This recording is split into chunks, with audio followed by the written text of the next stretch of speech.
3 minutes का time decide किया गया है। रिजिड नहीं है, फ्लेक्सिबिलिटी है यहाँ पे, लेकिन 3 मिनट्स में आप अपनी बात पूरी करने की कोशिश करेंगे। और उसके बाद डेस्क में बैठे हुए हैं JRC कॉलेज के प्रोफेसर वर्मा सर, उनका भी टॉक सुनने को मिलेगा इस पर्टिकुलर टॉपिक पे। हम बड़े लकी है कि सर PhD कंडक्ट कराने के लिए एक्सटर्नल एग्जामिनर बन के आए थे, और सर का जो है मार्गदर्शन अभी जारी है, और इस संदर्भ में सर की जानकारी सुनने को मिलेगी। तो ऑनलाइन पार्टिसिपेंट ध्यान देंगे। पहला नाम है सर डॉक्टर विष्णु चौधरी। विष्णु चरण चौधरी सर क्या अवेलेबल है ऑनलाइन में?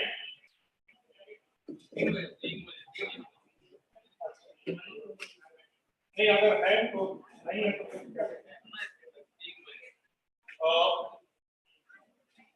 उदय शंकर विद्यार्थी है यहाँ पे, जो बाहर में लंच कर रहे हैं वो लंच कंप्लीट करके और यहाँ आ जाए। टेक्निकल सेशन की शुरुआत हो चुकी है। उदय शंकर विद्यार्थी सर आइए आप।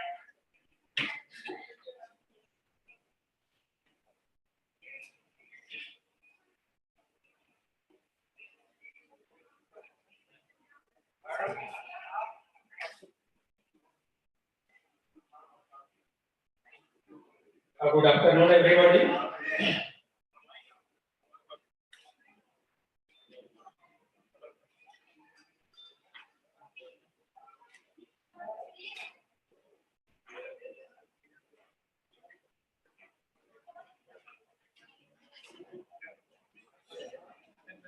टेक्निकल सेशन की अध्यक्षता कर रहे हमारे विभाग के विभाग अध्यक्ष doctor Maheshwar Yadav sir, Verma sir, Mukul Bihari Verma sir, Jay Kumar Jha sir, Gangesh sir, Jamshed sir एवं इस प्रसाद में उपस्थित अन्य शिक्षक सहयोगी एवं छात्र। मेरा सब थीम था party politics and parliamentary democracy.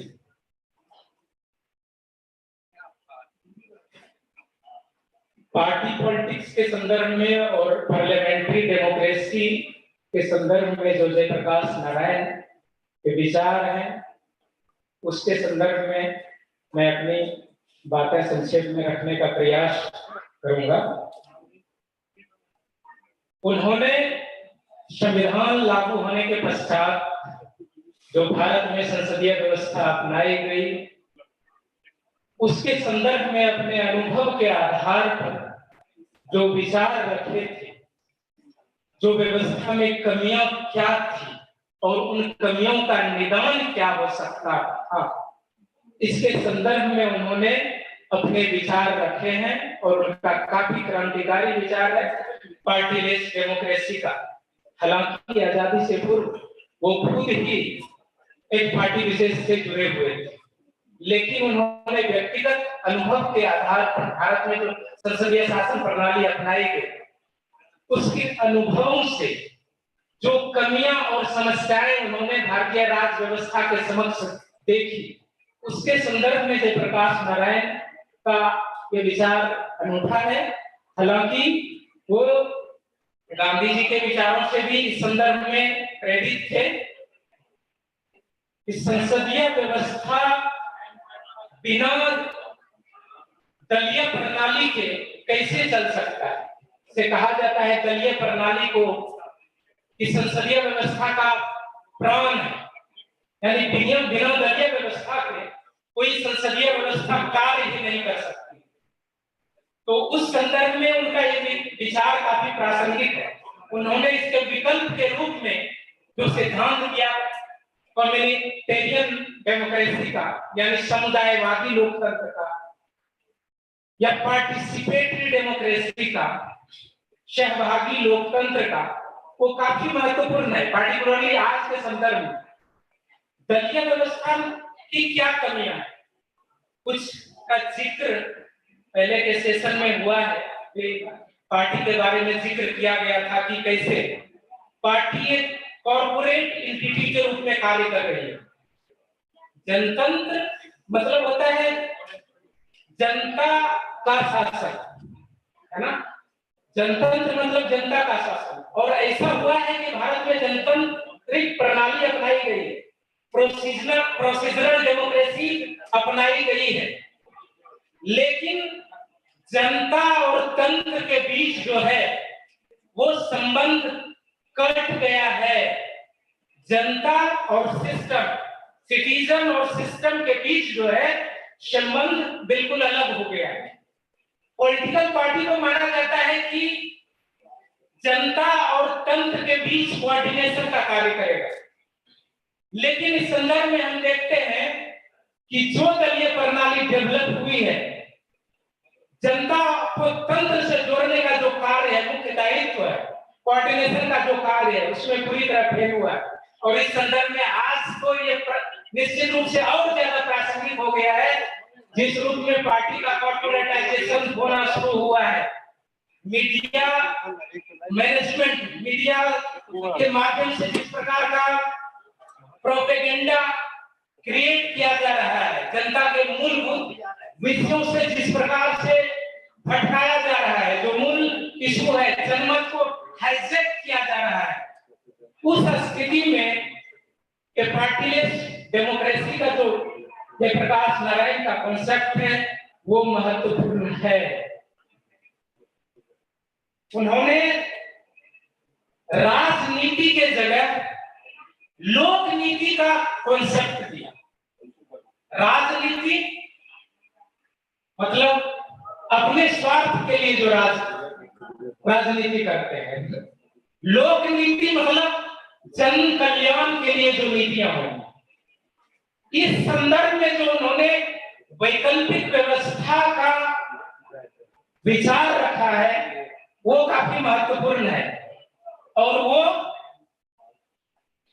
Citizens को यानी जनता को एक अक्रिय पैसिव सिटीजन से एक्टिव पार्टिसिपेंट की ओर न ले जाता है।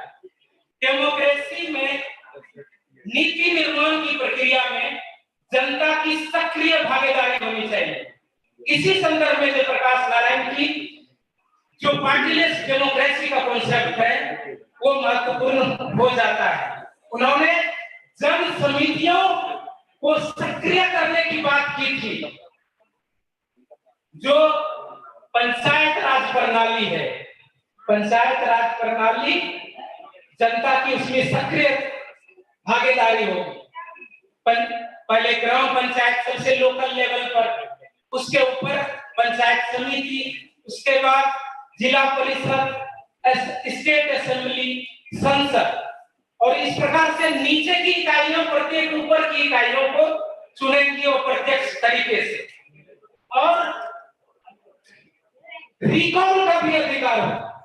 ये बहुत महत्वपूर्ण है डायरेक्ट डेमोक्रेसी के साथ जुड़ा हुआ उनका कॉन्सेप्ट। इस प्रकार से उन्होंने जो ये वैकल्पिक व्यवस्था सुझाई है उसमें जनता को एक निष्क्रिय वोटर से एक सक्रिय कार्यकर्ता के रूप में राजनीतिक निर्माण की प्रक्रिया में भागीदार बनाता है। यानी कि ये जो प्रोसीजरल डेमोक्रेसी है कि एक बार चुनाव वोट दे दिए, 5 साल के बाद पुनः चुनाव में अगला मौका मिलेगा, इससे इतर जाता है और कंटिन्यूअस रूप से अपने जनप्रतिनिधियों पर जनता का नियंत्रण स्थापित करने का प्रयास करता है।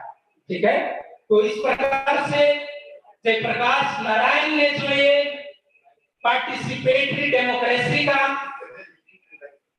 कॉन्सेप्ट, सहभागी लोकतंत्र का, कम्युनिटेरियन लोकतंत्र का जो सिद्धांत रखा है वो हम समझते हैं कि आज के संदर्भ में काफी प्रासंगिक है, जबकि पार्टियों का कॉर्पोरेटाइजेशन हो रहा है और जनता और सरकार के बीच जनता और तंत्र के बीच जो समन्वय का कार्य है उसको करने में फेल हो गया।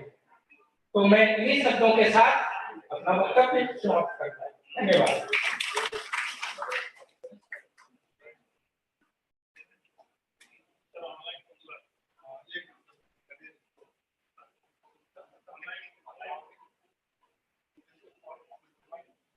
हमारे रिसोर्स पर्सन है श्री संजय कुमार सुमन। श्री संजय कुमार सुमन जी अवेलेबल है?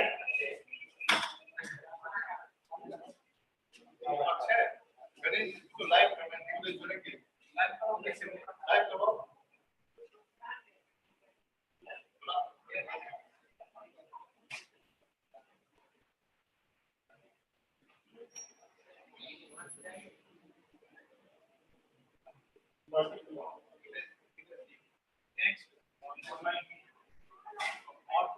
और कोई यहाँ पे अवेलेबल शोधार्थी, शिक्षक, छात्र कुछ कहना चाहता है आज के टॉपिक के बारे में, जेपी जयंती के बारे में? Please welcome. आई दिनेश सर।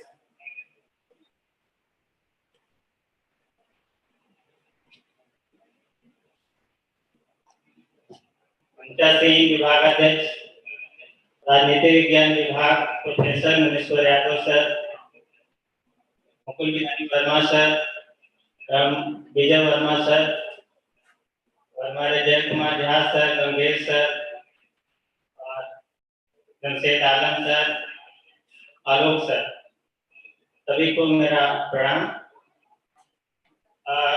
मैं जयप्रकाश नारायण के समाजवादी चिंतक के रूप में कुछ अपने विचारों को संक्षिप्त में ही रखना चाहता हूँ, क्योंकि बहुत सारे विचारकों ने अपनी बात सुबह रखी और हम सब लाभान्वित हुए। ठाकुर सर से, पंकज सर से लाभान्वित हुए। ज्यादा हम नहीं कहेंगे, थोड़े मेरे विचार हैं। भारतीय लोकतांत्रिक यात्रा में जयप्रकाश नारायण के योगदान को नजरअंदाज करना किसी के लिए संभव नहीं है। इसका कारण है कि जेपी न केवल आजादी के पूर्व बल्कि आजादी के पश्चात भी भारतीय लोगों के लिए संपूर्ण स्वतंत्रता के पक्षधर थे। वे अपने ज्ञान, कौशल, शक्ति, साहस से भारतीय जनमानस का कल्याण करने की इच्छा रखते थे। यही कारण है कि जब जब भारतीय लोगों की स्वतंत्रता खतरे में पड़ी तो वे जेल जाने से भी नहीं हिचके। जहां तक प्रश्न उनके समाजवादी चिंतन का है तो स्पष्ट है कि प्रारंभिक काल में ही वे समानता, स्वतंत्रता, बंधुत्व जैसे श्रेष्ठ मानवतावादी मूल्यों के पक्षधर थे। अपने शैक्षणिक काल में राष्ट्रवाद एवं समाजवाद जैसे विचारधाराओं को जानने समझने का उन्हें अवसर प्राप्त हुआ। भारतीय मार्क्सवादी चिंतक एम.एन. राय की रचनाओं का अध्ययन करके उनका मार्क्सवाद से परिचय हुआ, जिसके कारण वे मार्क्सवादी हो गए। और मार्क्सवादी विचारों ने उनके मानस पटल को इतना झकझोर दिया, वे चाहते थे भारत में समाजवाद की स्थापना हो, भारत में समाजवादी मूल्यों का प्रसार हो, क्योंकि समाजवादी मूल्य असल मायने में मनुष्य को मनुष्य बनाता है। एक इंसान को इंसानी जो मूल्य होते हैं उनसे उनको एक ढंग से समन्वित करता है। तो उनके मानस पटल को समाजवाद ने झकझोर दिया था। राष्ट्रीय आंदोलन के दौरान उन्हें आभास हुआ कि अखिल भारतीय राष्ट्रीय कांग्रेस के कार्यक्रमों में मजदूरों, शोषितों और किसानों का आर्थिक उत्थान के लिए कोई क्रमबद्ध योजना अखिल भारतीय कांग्रेस कमेटी के पास नहीं थी। इन्हीं प्रश्नों को हल करने के लिए उन्होंने कांग्रेस के अंतर्गत ही समाजवादी पार्टी का गठन किया। 1934 में जब आचार्य नरेंद्र देव की अध्यक्षता में कांग्रेस समाजवादी पार्टी का प्रथम अधिवेशन आहूत किया गया, तब उन्होंने संगठन के सचिव की भूमिका निभाई। तो यह दिखता है कि जो जयप्रकाश नारायण है उनका कांग्रेस में कितना महत्व है कि वो अपनी समाजवादी जो विचारधारा उनकी है, वे कांग्रेस के जो प्रमुख लीडर हैं उनको मनवा लेते हैं कि नहीं, समाजवादी विचारधारा का भी एक स्पेस होना चाहिए कांग्रेस में। समाजवादियों के प्रभाव पड़ने से कांग्रेस कार्य समिति में 1934 में 3 समाजवादियों नरेंद्र देव, जेपी एवं अच्युत पटवर्धन को सम्मिलित किया गया। जेपी ने अपने समाजवादी विचारों के साथ राष्ट्रीय आंदोलन में महत्वपूर्ण भूमिका निभाई। भारत छोड़ो आंदोलन में उन्होंने किसानों, मजदूरों एवं नौजवानों को संगठित किया। 1943 से 46 तक जेपी जेल में रहे। स्वतंत्रता के पश्चात वे समाजवादी विचारधारा के प्रचार प्रसार में लगे रहे। जेपी का समाजवादी विचार सामाजिक न्याय, समानता और समाज के अंतिम व्यक्ति के सशक्तिकरण से संबंधित है। जेपी के अनुसार समाजवाद सामाजिक आर्थिक पुनर्निर्माण का सिद्धांत है। इसका उद्देश्य संपूर्ण समाज का सम्मिलित एवं पूर्ण संतुलित वृद्धि विकास है। जेपी का समाजवादी विचार सामाजिक न्याय, समानता और समाज के अंतिम व्यक्ति के सशक्तिकरण से संबंधित है। समाजवाद के माध्यम से वे आर्थिक समानता की स्थापना करना चाहते थे। वे चाहते थे कि भारतीय समाज में धन एवं संसाधनों का पुनर्वितरण होना चाहिए। कुछ व्यक्तियों का संपत्ति पे अधिकार नहीं होना चाहिए, बल्कि समाज के सभी वर्गों के पास कुछ न कुछ संपत्ति रहना चाहिए, जिससे कि वे भी अपना जो मूलभूत आवश्यकताएं हैं उसकी पूर्ति कर सके। जेपी के समाजवादी विचारों में मुख्य रूप से लोकतांत्रिक समाजवाद के जो मूल्य हैं, जो विचार हैं, उनमें सम्मिलित है। वे चाहते थे समाजवाद में लोकतांत्रिक मूल्य को सम्मिलित होना चाहिए। नैतिकता पर वो बहुत जोर देते थे। वे चाहते थे जब तक व्यक्ति का नैतिक विकास नहीं होगा तब तक असल में कोई भी विचारधारा लागू नहीं की जा सकती है। वे घर से मानव के संपूर्ण व्यक्तित्व के बदलाव के पक्षधर थे। जैसे कि हम लोग सत्य क्रांति जानते हैं, वे चाहते थे कि मनुष्य के जो व्यक्ति के विभिन्न पहलू होते हैं, चाहे धार्मिक पक्ष हो, चाहे राजनीतिक पक्ष हो, चाहे आर्थिक पक्ष हो, चाहे सांस्कृतिक पक्ष हो, हर पक्ष का विकास होना चाहिए। कोई भी समाज, राष्ट्र या व्यक्ति तभी विकसित कहा जाएगा जब तक कि वह उसके संपूर्ण पक्षों का विकास नहीं हो सके।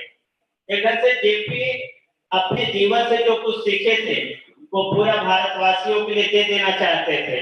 वे चाहते थे कि हमारा भारत सशक्त एवं मजबूत बने। इसी के साथ मैं अपनी वाणी को विराम देना चाहूंगा।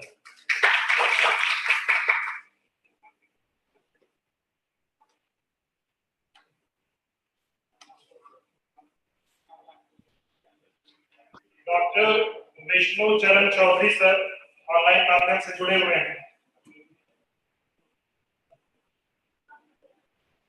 Doctor Vishnu Chaudhary sir,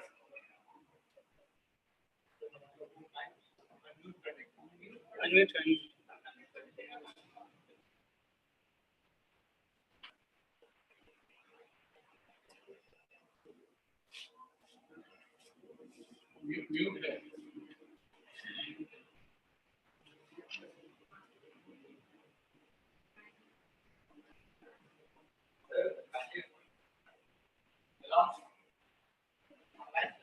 Please unmute sir.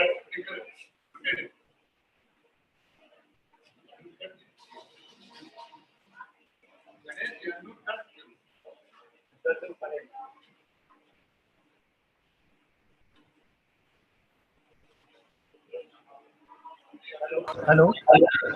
Am I audible? Yes sir, your voice is audible sir, very clear. Am I audible? Yes sir. Yes sir. Yes sir. Okay. Good evening, everybody. My friend and colleague, Professor Muneshwar Jadhav ji, Professor Verma ji, and others. I am very happy to be associated with this webinar on the birthday of Lok Nayak Prakash Narayan.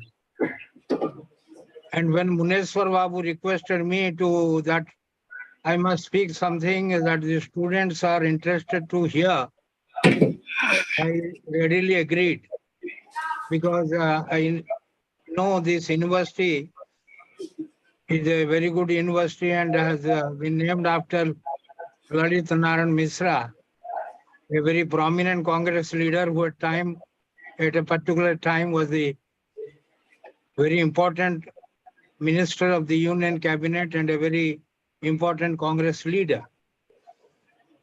So I'm equally thankful to the Vice Chancellor, Professor S.P. Singh Ji, for remembering me. So today is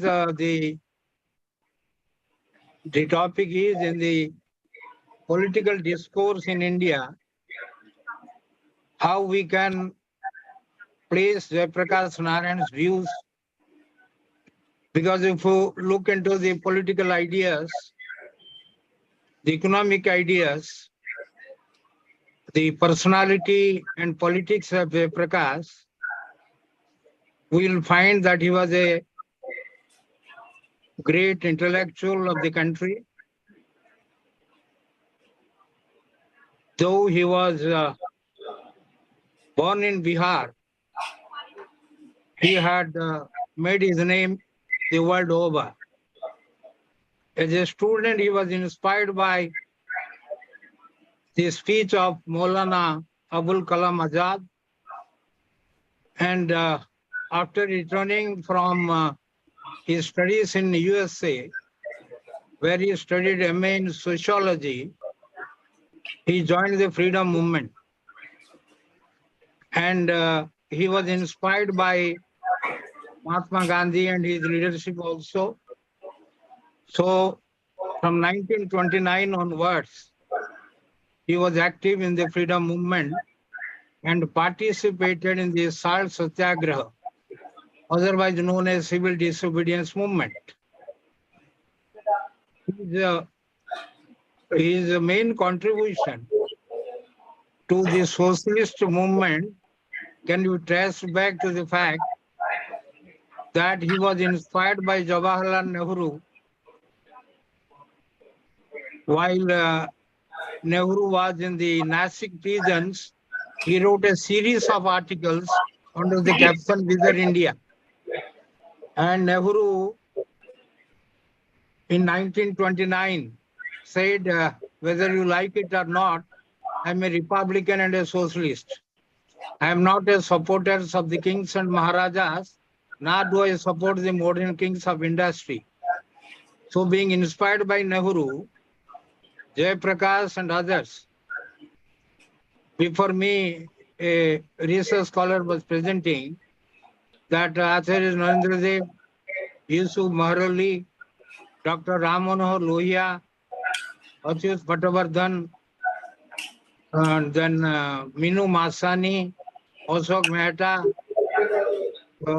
all these leaders formed the Congress Socialist Party in May 1934 at Patna and gave a new dimension to the whole movement, freedom movement, because they were convinced that only winning political freedom is not enough. Apart from political freedom, we must have economic freedom. So he was a great revolutionary. He was a great protagonist of the world community. He was a great humanist. JP was known for his sharp intelligence and mature expressions. He was courageous and resisted unjust authority from the beginning of his life. He was an ardent nationalist and patriot. He was a great believer on the Sarvodaya ideology. He coined two concepts which became a matter of discussion. Those days when I was a student of the postgraduate department of political science, we were going through his writings in his weekly every month. And when I joined as a young lecturer way back in 1978, whenever Professor R.C. Prasad, Ramchandra Prasad from Magadha University Bodh Gaya. He was visiting our department. I was discussing with him as a young teacher about his interaction with Jayaprakash ji. And he was telling me, and he wrote many articles on Jayaprakash Narayan. His book, Mature Electorate, was also often cited, and R.C. Prasad was one of the most brilliant professors of political science from Bihar, along with others. So he was a great champion of total revolution, Sampurna Kranti, by which he meant social, cultural, economic, and political revolution. He was also a votary of party democracy. He was an able organizer and a great supporter of human freedom. He interpreted socialism in the context of India and the needs and important values in Indian culture. Particularly mention can be made about his championing Gandhian socialism or democratic socialism. He was also a great social reformer. He was never interested in power and position. He joins Mahatma Gandhi and few others in the whole of the political history of India on this issue because he openly said Jayaprakash and Satta, they are two different things. They cannot be together. But his political career, if you scan, if you analyze, will puzzle everybody. He started his political views as a committed Marxist. Of course, he said, I am a Marxist, but not a communist. Then he gave up Marxism and graduated to Gandhism. Finally, he became a protagonist of Sarvodaya, the welfare of all. Then he also contributed in the socialist movement, in the trade union movement, in the Sarvodaya movement, and finally in the anti-corruption movement. One of his slogans during Bihar movement was Bhrashtachar Mitao, Desh Ko Bachao. He was known for his courage of conviction. He was known as both an activist and a theorist. He was a great champion of secularism. Now secularism is in discussion throughout the country in different fora. He was a powerful voice against tyranny everywhere, and he was a protagonist of social justice. He was a great champion of civil liberties, and together with Justice V.M. Tarkunde, he founded the Citizens for Democracy and the People's Union of Civil Liberties. Both these organizations were formed to uphold civil liberties. He was called the conscience keeper of the nation. Kuldeep Nair, a very prominent journalist, he called Jayaprakash ji as the conscience keeper of the nation. He was the author of the famous book Why Socialism in 1932 and explained why socialism would be right for India. A Gandhian, he believed in the life of simplicity and supported non-violence. He was a great champion of electoral reforms, particularly his right to recall has been debated time and again. In spite of many reforms in the electoral sphere that we have undertaken, still this is one of the suggestions that Jayaprakash that needs consideration. He was the rallying point of formation of the Janata Party in 1977. In fact, in May 1976, Jayaprakash ji announced the formation of the Janata Party, where four political parties they joined together: the Congress, the Bharatiya Lok Dal, the Socialist Party, and the Jan Sangh. And he openly said, Morarji was my choice as the Prime Minister of India, and I'm proud of it. He started a weekly Everyman's in July 1973, published from his Kadamkuan residence, and he published his views and articulated his vision in this paper. Some of the issues of Everyman's I have kept in my library, personal library. He told Masani, I quote, I was once a Hindu and gave up my religion in order to embrace Marxism. Maybe that all people write about the USSR is true, but why should it happen here? In any event, I cannot afford to give up my orthodoxy. Otherwise, I do not know where I would end up. He ended up as he started, as a devout Hindu. Mahatma Gandhi regarded him as the most leading authority of socialism. He was popularly referred as Lok Nayak, a people's leader. Like in Bihar, Karpuri Thakurji is also referred as Jananayak. He received the Magas Sesai Award in 1965 for public service. He was conferred Bharat Ratna posthumously in 1999 for his contribution to public affairs. He was a trade union leader of repute, and he was the president of Indian Railway Men's Federation between 1947 to 1953. And you know, when he died, his funeral was attended by not only everybody who was anybody in India, including then President Neelam Sanjeev Reddy, the caretaker Prime Minister Chaudhry Charan Singh, and even surprisingly, Srimati Indira Gandhi was in attendance to pay respect to Prakash ji. He was cremated on the banks of river Ganges, whose divine presence he often said gave him the life. He was a multifaceted personality. People remember him with affection. India today, after he died, in an issue entitled A Romantic Idealist, Jayaprakash was characterized India today in a particular special volume as a romantic idealist. The slogans he raised against nepotism, elitism, exclusionary politics, authoritarianism, and those in favor of people's democracy, socialism, participatory rule, and social audit of politics are still relevant in the Indian context. So, how relevant he is in the contemporary days? He talked about functioning as a political party.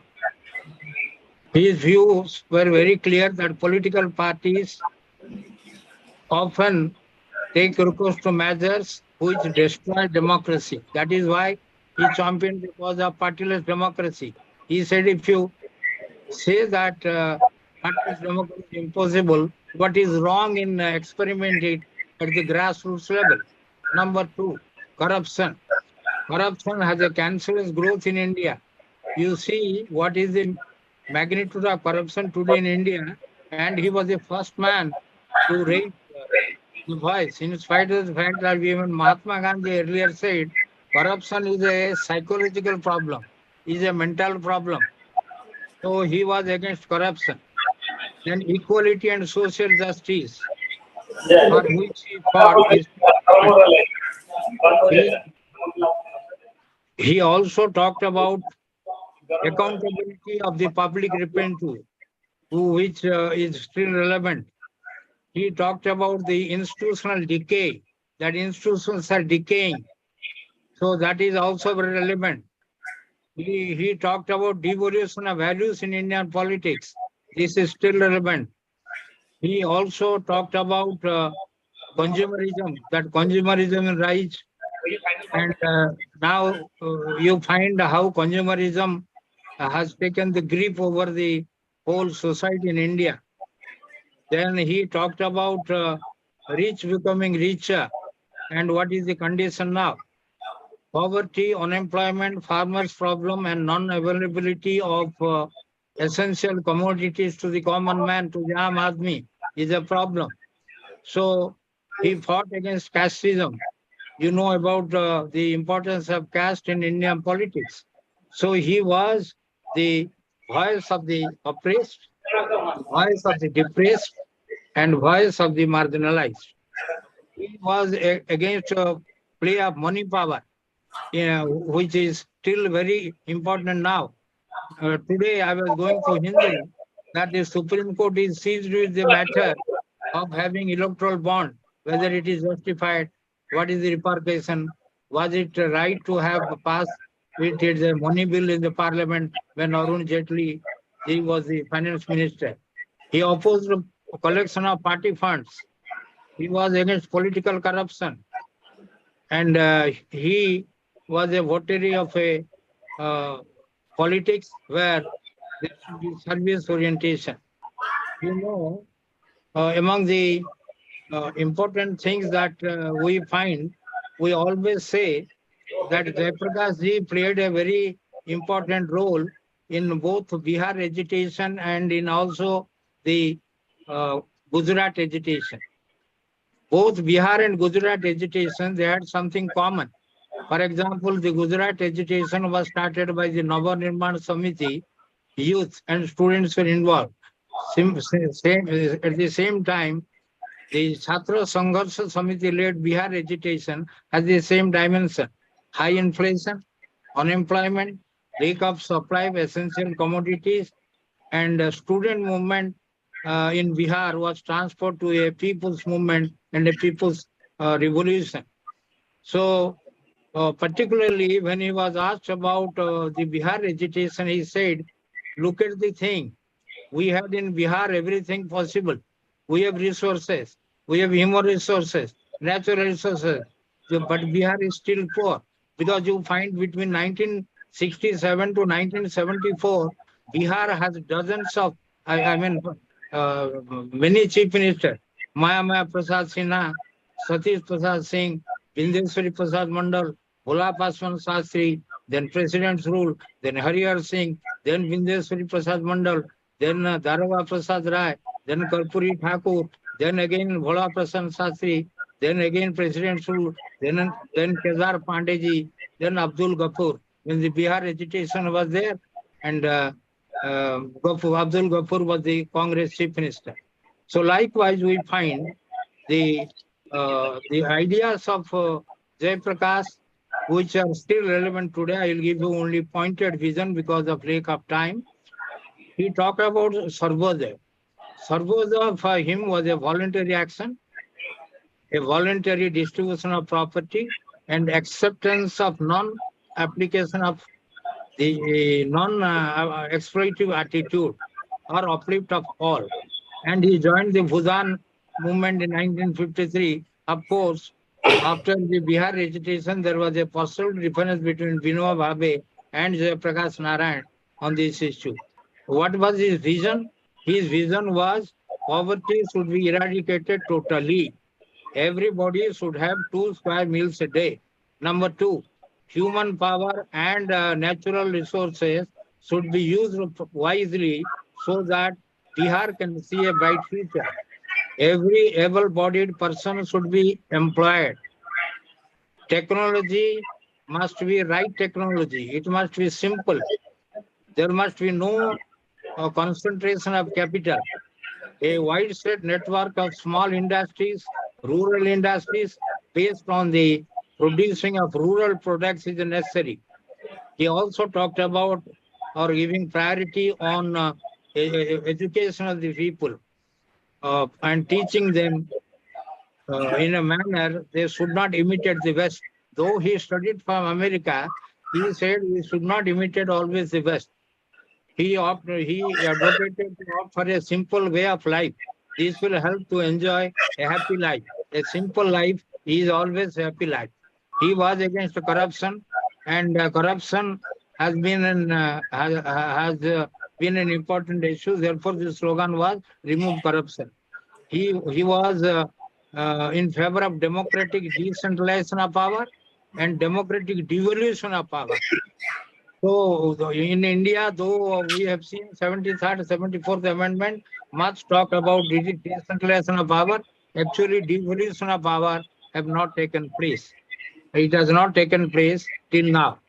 Then he talked also about importance of means, because means must be morally consistent with the end, that is purity of means. He was of the opinion that we will have socialism, but in the Indian mode, and keeping in view our values. He was in favor of participating democracy, which many authorities have written on Jayaprakash, calling it communitarian democracy. He wanted to get out of the nuclear power Even he agreed with Morarji Desai when he was the Prime Minister of India that what benefit will get from nuclear technology. Can it solve poverty? Can it solve our education problem? Then on electoral reforms, he had given many suggestions, and one of the suggestions, the role of money power should cease in India. He also suggested that the television, radio, and other means of communication must be kept under a statutory corporation. You know the status of media today in India, I need not elaborate. He suggested also a voters' council should be formed in as many as constituencies in India possible, so that it will help in conducting a free and fair election in India. He also was against collection of party funds, especially election-related funds. And during his last days, I am coming to the last part of my analysis. He has been very depressed. And after the Janata Party came to power and the Janata experiment collapsed, he was virtually disheartened. He said, "Nobody cares for me." But, he before 3 days of his death, he died in 79 before completing 78 years.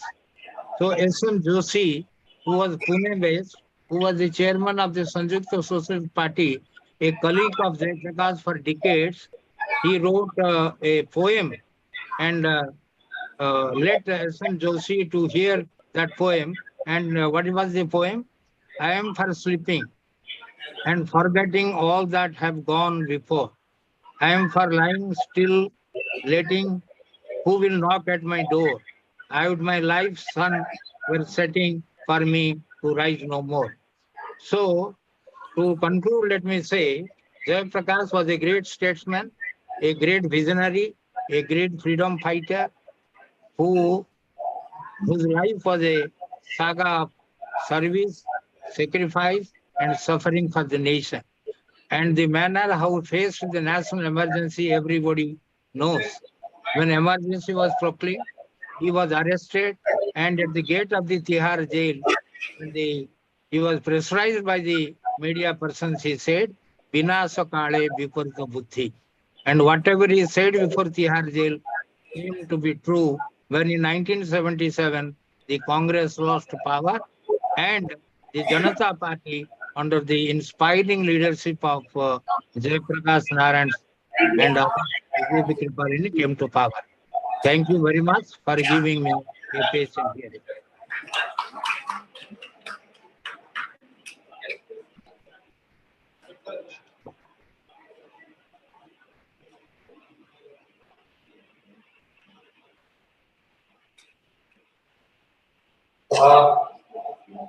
Uh, Dear friends, I'm very thankful to Professor Vishnu Charan Chaudhary.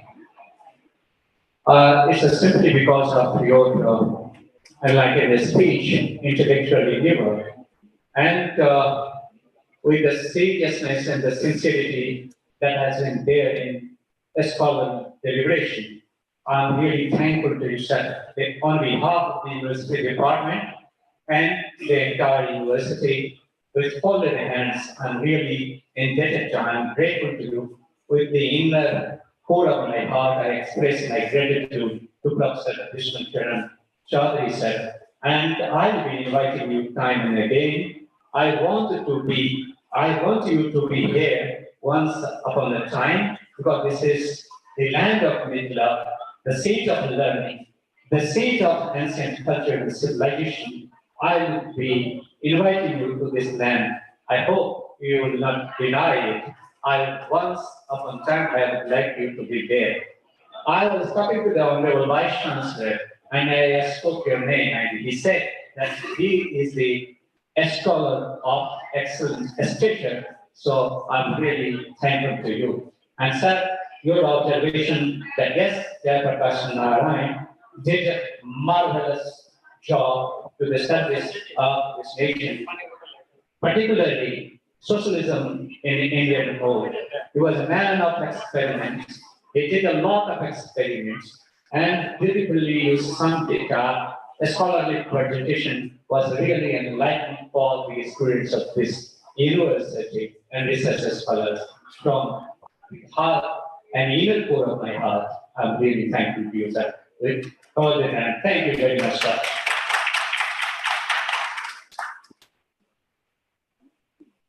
सांगरा Khan available है 2 minute की बात Members, seniors and my dear friends, I would like to present a video of Jayaprakash Narayan on this auspicious occasion. Jayaprakash Narayan played a crucial role in fighting corruption and promoting political accountability in India. He was a prominent leader during the 1970s, and corruption has become a significant issue in Indian politics. He organized a total revolution that is Sampurna Kranti movement in 1974, urging the people to demand honesty and transparency from their leaders.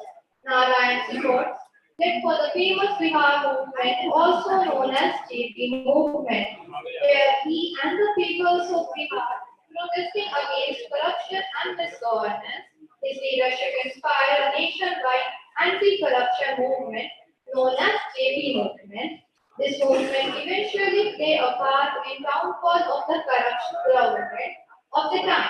He thought that corruption undermined the moral and ethical pillar of the country.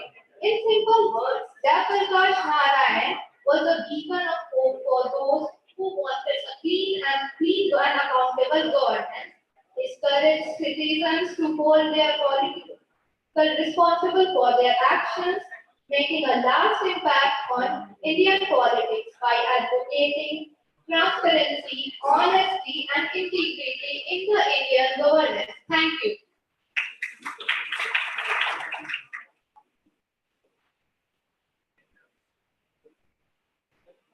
राजिया ऐसा 2 minute में बात पूरी करें और जितने researchers scholar हैं उनको बता दीजिए और बात रखने और विजय कहाँ आगे इस समय नदी की धार में अक्सर सफेद गाया करते हैं। इस समय बड़े तूफान प्रबल पर्वत फूट जाया करते हैं। अक्सर दुनिया के लोग समय में चक्कर खाया करते हैं, लेकिन कुछ ऐसे होते हैं इतिहास बनाया करते हैं। रमादरणीय अध्यक्ष महोदय, सम्मानित मंच और सामने मौजूद सभी मेहमान, ऐसे ही इतिहास बनाने वाली एक महान शख्सियत जयप्रकाश नारायण और भारत सामाजिक आंदोलन पर चंद मिनट आप लोगों के सामने अपनी बात रखना चाहूंगी। बिहार के एक छोटे से गांव में जन्मे जयप्रकाश नारायण का आधुनिक भारत के इतिहास में अनोखा स्थान है। आजादी की लड़ाई से लेकर 1977 तक तमाम आंदोलनों की मशाल थामने वाले जयप्रकाश नारायण ने अपने विचारों, दर्शन और व्यक्तित्व से इस मुल्क को नई राह दिखाई। सन 1942 के भारत छोड़ो आंदोलन, अराजकता के खिलाफ छात्र आंदोलन और संपूर्ण क्रांति के अग्रवाहक बने। संपूर्ण क्रांति ने इस मुल्क में नई क्रांति का आगाज किया। तारीख 5 जून 1974, जात पात तोड़ दो, तिलक दहेज छोड़ दो और समाज के प्रवाह को नई दिशा में मोड़ दो। पूरा गांधी मैदान इन नारों से गूंज उठा। जयप्रकाश नारायण की एक आवाज पर नौजवानों का पूरा जत्था सड़कों पर उमड़ आया। सब बिहार से उनकी संपूर्ण क्रांति की चिंगारी पूरे देश के कोने-कोने में फैल गई। संपूर्ण क्रांति के बारे में जयप्रकाश नारायण लिखते हैं, संपूर्ण क्रांति से मेरा मतलब है समाज के सबसे दबे कुचले व्यक्ति को सत्ता के शिखर पे देखना। अपनी पुस्तक वाणी सोशलिज्म में जयप्रकाश नारायण लिखते हैं, समाजवाद कोई व्यक्तिगत आचार संहिता नहीं, बल्कि सामाजिक संगठन की एक प्रणाली और सामाजिक संगठन का उद्देश्य है पद, संस्कृति एवं अवसर की विषमताओं को दूर किया जाए, उन तमाम दशाओं को दूर किया जाए जिसमें मुल्क का एक बड़ा भाग गरीबी, भूखमरी, बेरोजगारी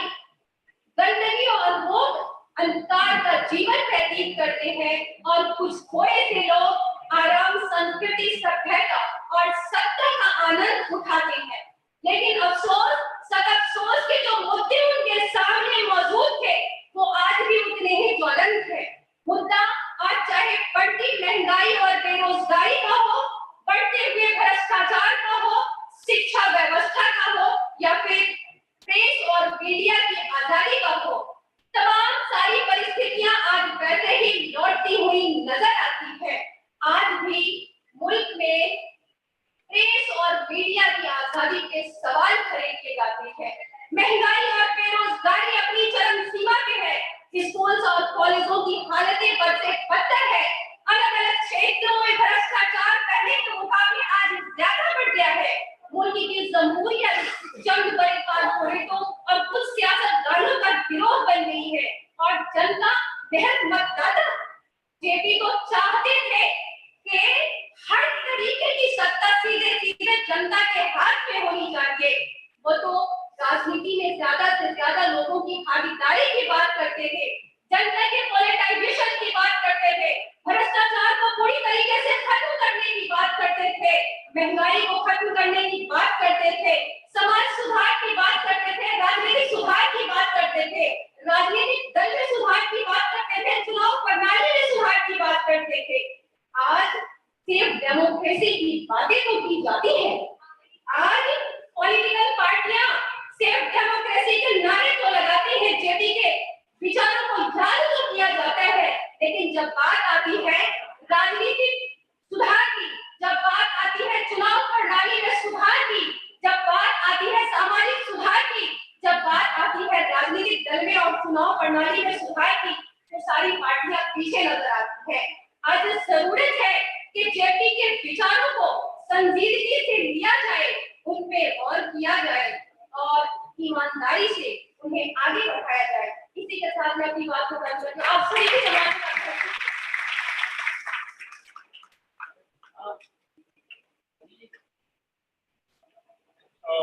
rest of research scholars can wait.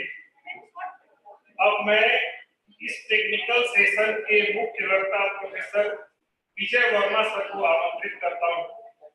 Professor Vijay Verma sir Delhi university के दयाल सिंह कॉलेज में एसोसिएट प्रोफेसर हैं पॉलिटिकल साइंस के और इस टेक्निकल सेशन के सर मुख्य वक्ता हैं। बिना समय गवाए मैं सर को इस मंच पर आमंत्रित करता हूं। Please take the floor sir.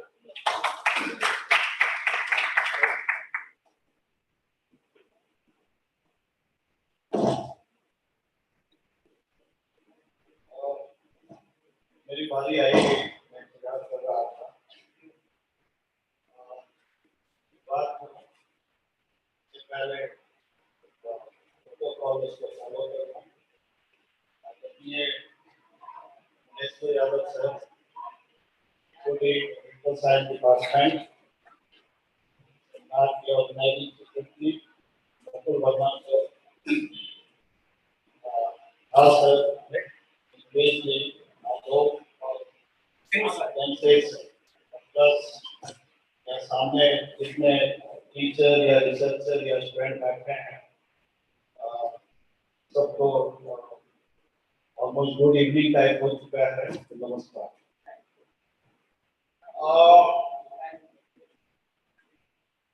मैं अपनी बात उन बातों से रिपीट नहीं करूंगा, दोहराना नहीं चाहूंगा जो सुबह से फैक्चुअली और टेक्निकली कई बातें कही गई और अक्षरशः वो सच है।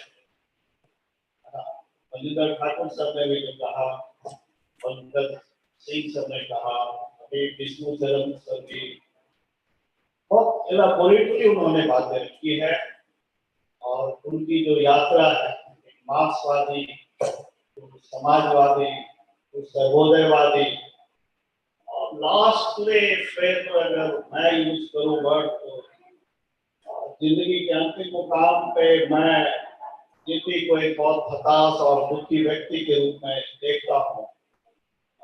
खासकर जो जनता दल एक्सपेरिमेंट फेल हुआ उसके बाद, और अगर मैं तुलना करूं तो मुझे 77 के बाद के जयप्रकाश जी जो है, मुझे 1942 के बाद का महात्मा गांधी सा देखते हैं जो बहुत अब प्रासंगिक नेताओं की नजर में नहीं, जनता की नजर में है और व्यूज वैल्यू का खत्म। मैं अपनी बात अगर बहुत सीरियस नोट पे एक मजाक से शुरू करूं, सीरियस नोट पे मजाक नहीं, तो एक संघ है कि एक वैज्ञानिक, उसको ये समझ में नहीं आता था कि शादी होती क्या है, उसने शादी को समझने के लिए शादी कर ली। अब वो वैज्ञानिक की चिंता ये है कि उसको ये समझ में नहीं आ रहा है कि विज्ञान होता है। मैं जब भी जेपी को पढ़ा या समझने की मैंने कोशिश की, मेरी उलझन कुछ वैसे ही। मैं जब जेपी को समझने की कोशिश करता हूँ और एक पॉलिटिकल साइंस के विद्यार्थी के रूप में समझने की कोशिश करता हूँ, मुझे ऐसा लगता है कि शायद जेपी, जैसा विष्णु चरण सर कह रहे थे, एक आइडियलिस्ट रोमांटिसिज्म के शिकार मेरी नजर में। पॉलिटिक्स जो रियल पॉलिटिकिंग है, जो आज इलेक्शन नहीं होते, इलेक्शनरिंग है, एक आर्ट है, इलेक्शन जीते कैसे, पार्टियां नहीं है, कॉर्पोरेटाइजेशन ऑफ पार्टियां, पार्टियों में वंश है, पूंजी है, बाजार है, लाठी और रट है और मार्केटिंग। तो मुझे जब जेपी को समझना होता है, मुझे थोड़ा सा तो कंफ्यूजन सा, लेकिन मैं पॉलिटिकल साइंस का एक विद्यार्थी हूँ और मैंने चीजों को समझने की जो कोशिश, इसके पहले भी शायद मैं आपसे, आप में से कई लोगों से बातचीत हुआ, मैंने इंडो चाइना पे लेक्चर दिया था और मैंने बहुत रियलिस्टिक पर्सपेक्टिव में पावर पॉलिटिक्स की बात की। डेमोक्रेसी के साथ दिक्कत है जिसको आप हिंदी में लोकतंत्र बोलते हैं। शब्द तो बड़ा प्यारा है, लेकिन मुझे उसमें ना लोक और तंत्र दोनों में तालमेल शायद ही डेमोक्रेसी का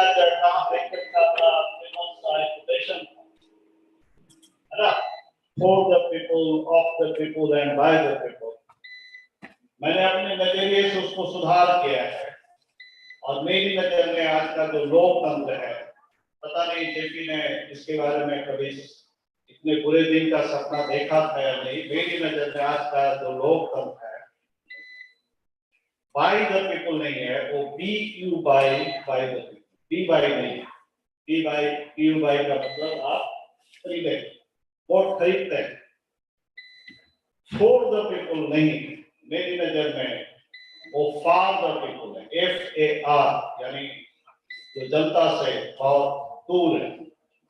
और तीसरा ऑफ द पीपल, OF नहीं है, वो OFF है, यानी जनता से कटा। तो मैं जब इन चीजों को देखता हूं तो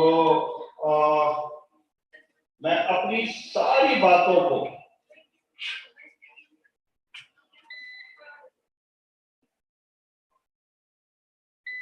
अदम गोंडवी के कुछ लाइनों के थ्रू इजहार करना चाहता हूं।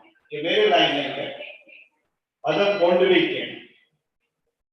तुम्हारी फाइलों में गांव का मौसम गुलाबी है, तुम्हारी फाइलों में गांव का मौसम गुलाबी है, मगर ये आंकड़े झूठे हैं, ये दावा किताबी। उधर जमहूरियत का ढोल पीटे जा रहे हैं वो, उधर पर्दे के पीछे बर्बरियत नवाबी लगी है होड़ सी। देखो अमीरी और गरीबी में ये गांधीवाद के ढांचे की बुनियादी खराबी। देखिए, पावर पॉलिटिक्स में जो पावर का कैरेक्टर, मैं बोलते हुए सीरियसली शॉर्ट पॉइंट पर मैंने पता नहीं आपसे शेयर किया। Power politics is in democracy all about power, it is not for welfare. तो participatory democracy, constitutional democracy, welfare democracy, नेताओं को तो इंडिया में या वर्ल्ड में एक इलेक्शन का एक प्रोसेस है, उनकी मजबूरी है जो आपके पास आते हैं। पार्टीलेस डेमोक्रेसी मुझे नहीं समझ। जितनी पार्टियां बनी मिला जुला कर वो सारी की सारी पार्टियां अल्टीमेटली उन्हीं चीजों की शिकार हुई जो उस विकल्प के रूप में उन्होंने सोचा है ना। ये सारी चीजें बहुत समस्या वाली है, लगी है होड़ सी देखो गरीबी और अमीरी और गरीबी में ये गांधीवाद के ढांचे की बुनियादी खराबी है। तुम्हारी मेज चांदी की तुम्हारे जाम सोने के, यहाँ जुम्मन के घर में आज भी फूटे रकाबे। ये मेरे बोल नहीं है, I repeat the first line again. तुम्हारी फाइलों में गांव का मौसम गुलाबी है, मगर ये आंकड़े झूठे हैं और ये दावा। ये जो समस्या है ना, ये लेकिन फिर भी मुझे ऐसा लगता है कि जब भी डेमोक्रेसी रहेगा आगे पीछे तानाशाह पैदा होते हैं। तो सिर्फ इंडिया का प्रॉब्लम नहीं है, पूरे वर्ल्ड का प्रॉब्लम। हिटलर और मुसोलिनी कोई अनडेमोक्रेटिक तरीके से नहीं आए, इलेक्शन जीत कर गया। थर्ड वर्ल्ड में ये बहुत बड़ी समस्या है और मुझे लगता है, दुखी मन से भी कह रहा हूं, लेकिन लगता है कि शायद इसका ये रहेगा।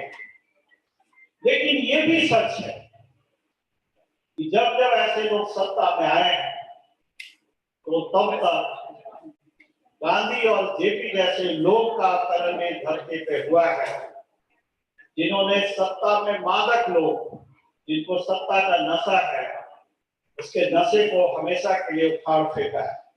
ये अलग है कि फिर जब उनके ही चेले आते हैं तो फिर वो समाजवाद का वो क्या करते हैं मुझे बताने की जरूरत।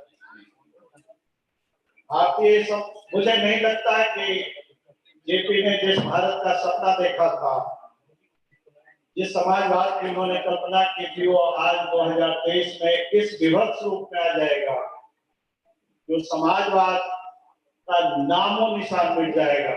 तो शायद कुछ ऐसा समाजवाद हो गया जिसके बारे में अगर मैं 2-4 लाइनों में समअप करूं तो पहला लाइन ये है कि समाजवाद में पहले हम समाजवाद,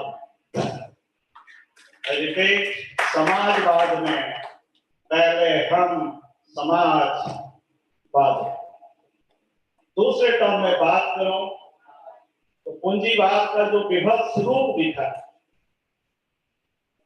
क्रोनी कैपिटल है, लोग कैपिटलिज्म कर रहे थे, कॉर्पोरेटाइजेशन कर रहे थे, सॉरी उससे चीजें बहुत विभत्स हो चुकी है, बहुत बुरे हालात में है। पूंजीवाद के बारे में मेरा 2 कोटेशन है जो मैं आपसे शेयर करना चाहता हूं। नंबर 1, पूंजीवाद में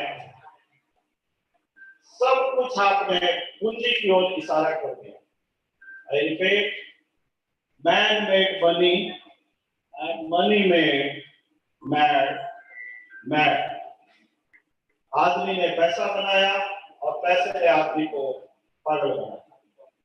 जो पैसा कमा रहा है वो भी दुखी है, ठीक, और जो नहीं कमा रहा है वो कितना दुखी है वो बताने की जरूरत नहीं, है ना। तो ये जो 90s के बाद एक फिनोमेना के रूप में आया है एलपीजी का, लिबरलाइजेशन, प्राइवेटाइजेशन और ग्लोबलाइजेशन, तो बड़े लंबे चौड़े सपने सबको दिखाता है और मिडिल क्लास को सबसे बड़ा इसका शिकार है, जिसके बारे में मेरी एक कथन है, in middle class you work like a donkey and think like a king.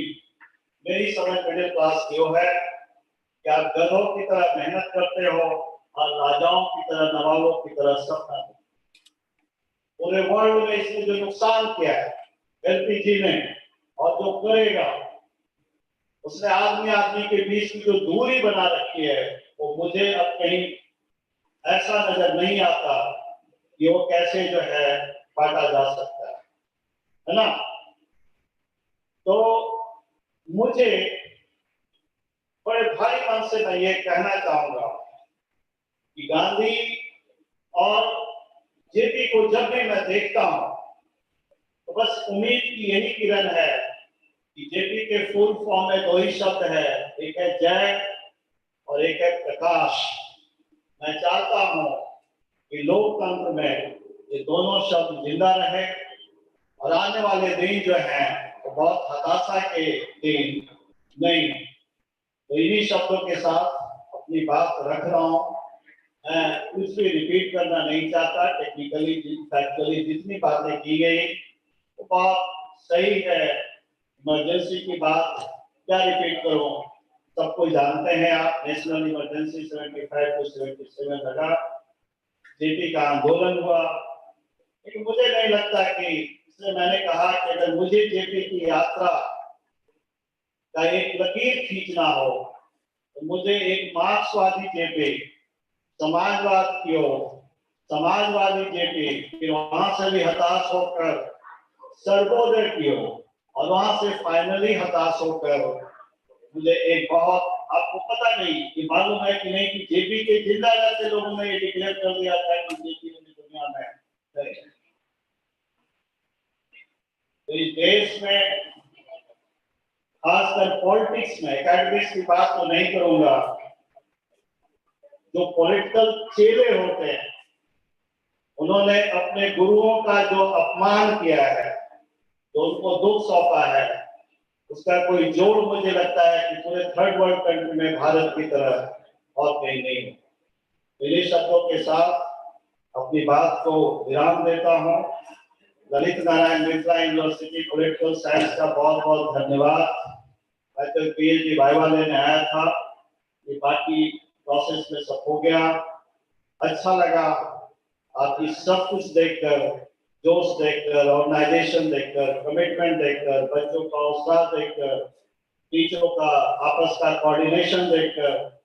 शायद मुझे, अगर आप इजाजत दें तो मुझे कहने में कोई गुरेज नहीं है, जो कोऑर्डिनेशन मैंने यहाँ प्रोफेसरों में, टीचरों में आपस में देखा है, हमारे डिपार्टमेंट में मिसिंग है, चाहे वो कॉलेज का हो या पूरे यूनिवर्सिटी।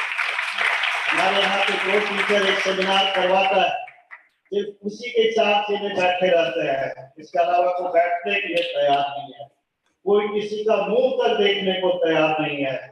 पता नहीं सब कुछ किधर जा रहा है और मुझे दिल्ली यूनिवर्सिटी का भविष्य बहुत अच्छा नजर नहीं आया। Sorry and thank you.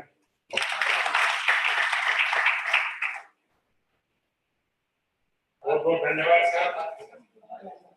से जेपी के बारे में जो भी बातें बोली गई उसमें बिल्कुल अलग पर्सपेक्टिव था सर का। और परसों हम लोगों ने 9 तारीख को सर का लेक्चर इंडो चाइना पे सुना था और आज जेपी को सुनने को मिला, तो यह लगी कि सर का लेक्चर आज हो पाया। Next professor Santosh Kumar sir online available है क्या? नहीं है तो सूरज कुमार दास जी, सूरज कुमार दास जी आके संक्षिप्त बात।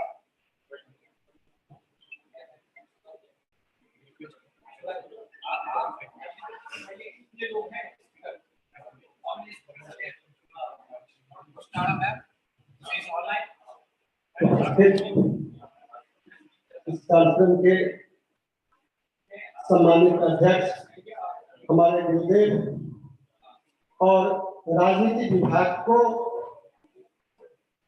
ऊपर ले जाने वाले और शिक्षण व्यवस्था को सुदृढ़ करने वाले हमारे गुरुदेव आदरणीय श्री मिनिस्टर यादव सर, हमारे गुरुदेव मुकुल बिहारी वर्मा सर और दिल्ली यूनिवर्सिटी से आए प्रख्यात हस्ताक्षर विजय कुमार वर्मा सर एवं सम्मानित मंच और सभागार में बैठे हमारे साथी शोधार्थी एवं साथियों, आज आपने जेपी के व्यक्तित्व, कृतित्व, उनके आइडियोलॉजी, उनके दर्शन पर सुना। आज मेरा जो थीम है जेपी और उनकी प्रासंगिकता के क्या मायने हैं, उसी पर दो बातें कहना चाहूंगा कि जेपी को देखें तो शुरू से उनका समाजवादी दर्शन मार्क्सवाद से प्रभावित रहे। मार्क्सवाद के बाद भूदान आंदोलन से, उसके बाद संपूर्ण क्रांति का उद्घोष किया। उनके जीवन के पहलू को देखें तो उसमें निश्चित तौर पर हम ये देख पाते हैं कि उनके सोचने का तरीका था, उनका चिंतन की धारा थी, उसमें निश्चित तौर पर जो समाज के अंतिम पायदान पर जो व्यक्ति थे वहां तक डेमोक्रेसी को फील कराना चाहते थे, महसूस चाहते थे, और उसी के इर्द गिर्द पूरा उनकी वैचारिकी थी। वो पूरे जीवन में उसी को करते नजर आए और उनके जो आइडियाज है, उनके जो दर्शन है, हम किसी भी कार्यक्रमों में देखते हैं कि महज औपचारिकता करके निपटा दिया जाता है। आज का जो थीम है जिसमें यहाँ लिखा हुआ कि जेपी का अंतिम संदेश, युवक बचाओ अपना देश। हम कैसे अपना देश बचाएंगे? जेपी के क्या संदेश थे, उनको गहन चिंतन करने की जरूरत है कि क्या उनके राजनीतिक विचार थे, क्या उनके सामाजिक विचार थे, क्या उनके आर्थिक विचार थे। जिस तरह से समाज में परिवर्तन के लिए कास्टलेस, जाति विहीन समाज बनाने की कल्पना किए थे और समाज में जिस तरह की कुरीतियां, बुराइयां, रूढ़िवादिता थी, उसको रिमूव करने के लिए, उसको हटाने के लिए, उसमें नयापन लाने के लिए उन्होंने उद्घोष किया था। उसको समझने की जरूरत है। उसके बाद आर्थिक डेमोक्रेसी की बात करते हैं तो एक जैसे लोहिया जी कहते थे कि एक लिमिटेशन तक 1:10 का जो उन्होंने रेशियो सुझाया था कि जो असमानता की जो खाई है उसको काटने के लिए उन्होंने एक दर्शन दिया था। उसी तरह से इनका भी मानना था कि इस असमानता को कम से कम मिनिमाइज करने के लिए, जो आर्थिक असमानता है उसकी खाई को काटने के लिए कम से कम एक लिमिटेशन होना चाहिए। पूंजीवाद का जो आदमखोर स्वरूप आज दिखने को मिल रहा है और 2019 की जो ऑक्सफैम की एक रिपोर्ट आई है जिसमें कहा गया है कि 1% लोगों के पास इस देश की संपत्ति का 73% हिस्सा जा चुका है। ये 2019 का ऑक्सफैम का रिपोर्ट है। वो और भी आंकड़ा बढ़ी है। तो किस तरफ हमारा देश जा रहा है, कैसे हमारा देश में लोकतंत्र एग्जिस्ट करेगा, जीवंत रहेगा, इन चीजों को समझने की जरूरत है। उसके बाद जो उनके चुनाव संबंधी सुधार थे और उस पर उनका जो स्पष्ट मानना था, चुनाव संदर्भ में वो कहा करते थे कि ये डेमोक्रेसी कैसे समाज के अंतिम पायदान तक पहुंचे। तो जिस तरह की बातें उन्होंने सर ने उस सेशन में कहा कि आज पार्टी कॉर्पोरेट संस्था बन गई है, तो ऐसे में एक गरीब, मजलूम, मजदूर, शोषित, वंचित, पीड़ित, वहां के जो आए बच्चे हैं या वहां से आए लोग हैं, कैसे इस डेमोक्रेसी में समाज हो पाएंगे, कैसे रिप्रेजेंट कर पाएंगे, ये बड़ा सवाल है। और इसी के लिए उन्होंने इस बात को रखा था कि चुनाव सुधार होना चाहिए। इसमें युवाओं की बहुत बड़ी भूमिका है। और अभी जो वर्तमान फिनोमेना है, अभी जो दिखने को मिल रहा है, वो सेम वैसी ही परिस्थिति आपको लग रहा है जो 1971 के दौर में था। उस समय भी इंदिरा गांधी सरकार जो 3/4 मेजॉरिटी में आई थी, प्रचंड बहुमत की सरकार थी, और उसके बाद जो प्रदेश की सरकारें गिराई जा रही थी और गिरा के अपना सरकार बना रही थी, उसी तरह से आज की हालात और उस समय की हालात, बेरोजगारी, महंगाई, अधिनायकवाद जैसी प्रवृत्तियां पनप रही थी, उसी के विरुद्ध समय आंदोलन हुआ था और वही जेपी मूवमेंट तक पहुंचा। सोचा था। तो ठीक वैसी परिस्थितियां मुझे लग रही है जिस अधिनायकवादी सोच के साथ वर्तमान सरकार चल रही है, महंगाई, बेरोजगारी, जो चीजें प्रिविलेज है, ऐसे में आप जब भी प्रासंगिक है और इसलिए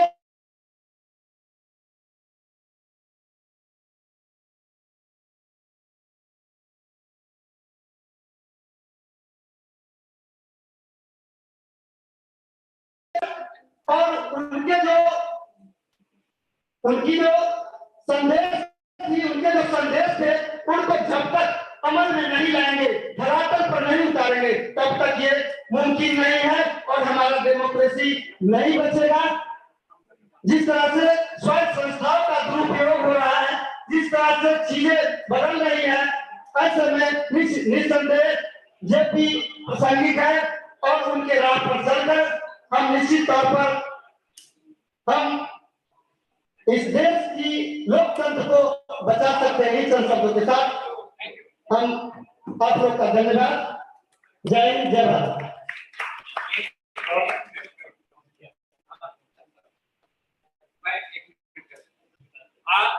ये देख लीजिए कि ऑडियंस को देखते हुए, श्रोता को देखते हुए अगर हम कहने की ताक दियारा तो उससे बहुत गड़बड़ हो जाएगा। हम कहेंगे लोकनीति तो गड़बड़ हो जाएगा। हम अगर कहेंगे आपातकाल तो गड़बड़ हो जाएगा। हम कहेंगे दल विहीन लोकतंत्र तो गड़बड़ हो जाएगा। अगर आपके कई नए विषय हैं, कुछ आप कहना चाहते हैं, 2 मिनट में कहिए और हमको नहीं कहिए कि विभाग अध्यक्ष ये वो सब डायरेक्ट बोल रहा है, नहीं तो और लोग नहीं बोल पाएंगे। एक झिझिया आर्ट है, जो कला है, जो बच्चे आपके सामने प्रस्तुत करेंगे। इसलिए आप सभी मैच्योर हैं, रिसर्च स्कॉलर हैं, टीचर्स हैं और ये 4 बज चुके हैं, तो आप ख्याल रखेंगे, आप अपने 2 विचार रखेंगे, 2 बिंदु रखेंगे और यहाँ से जाएंगे। अगर आपको संदेश देना है तो संदेश देंगे। उससे कल एक और अनाउंसमेंट है कि वर्मा सर को हमने सम्मानित नहीं किया है, अभी तक मौका नहीं मिला था और हमें लगता है कि मिथिला चित्रकला से परिपूर्ण कोई चादर है तो अंग वस्त्र है, तो सर के सम्मान में लाया जाए और हम सभी सामूहिक रूप से सर का सम्मान करना चाहते हैं। तो कहाँ है शुभ है, ये संरक्षण अच्छा है, अच्छा दिखता है, ठीक है। प्रियदर्शनी कहाँ है? ये कैमरा वाले कैच करो भाई, देखो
हेलो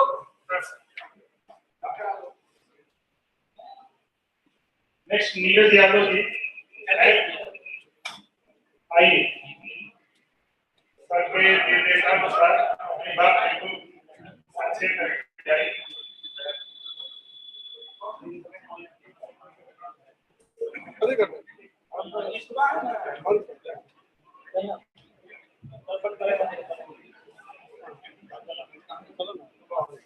साथियों, आज लोकनायक जयप्रकाश नारायण जी के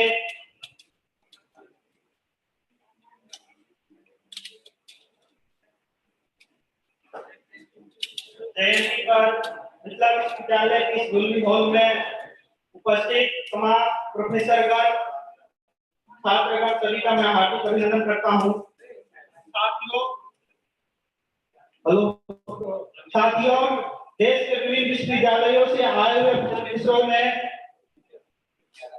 लोक नायक जयप्रकाश नारायण जी के विचारों पर प्रकाश डालने का काम किया।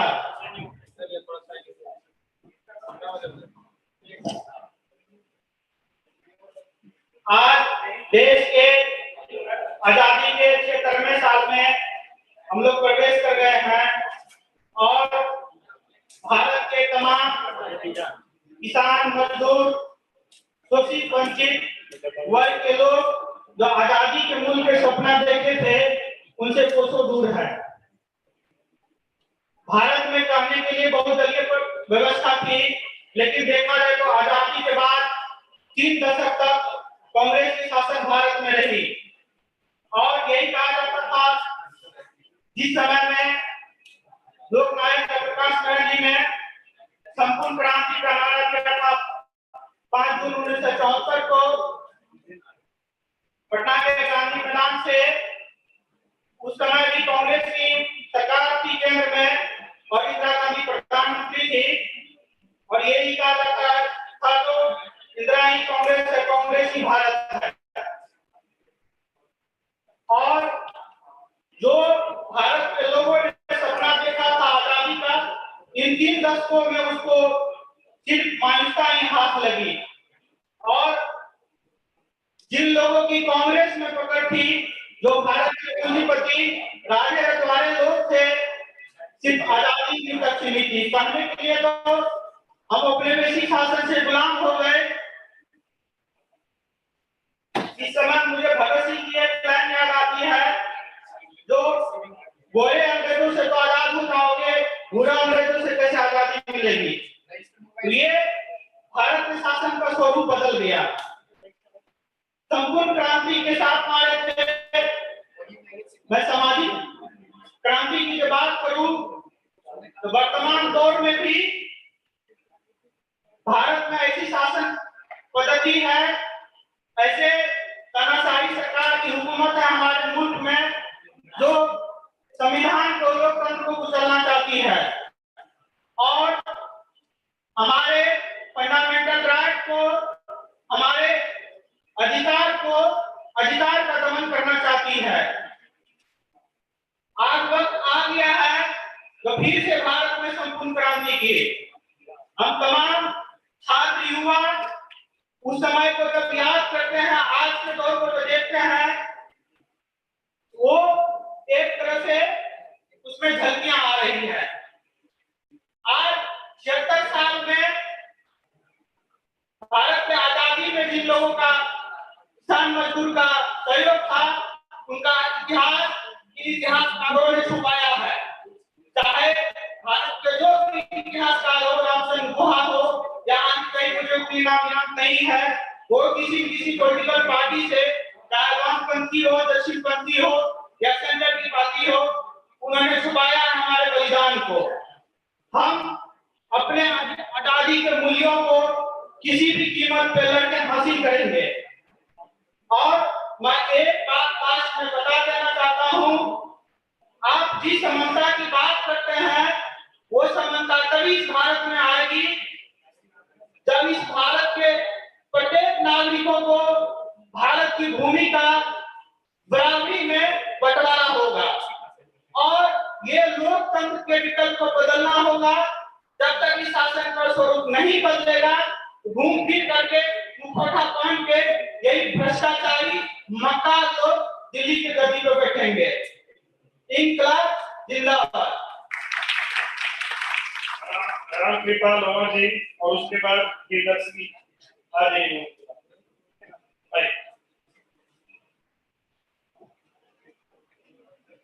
सबसे पहले मंच पर उपस्थित सम्मानित मंच पर उपस्थित अतिथिगण, राजनीति विज्ञान विभाग के प्रख्यात विद्वान लोग, प्रोफेसर सर, हमारे सामने बैठे हुए रिसर्च स्कॉलर, विभिन्न विचारधाराओं और राजनीति पार्टियों के प्रतिनिधि, प्रेस के लोगों, छात्र छात्राओं, रिसर्च स्कॉलर, मैं हमसे पूर्व JNU, Delhi university research scholar काफी लोग कुछ बातें बता चुके हैं।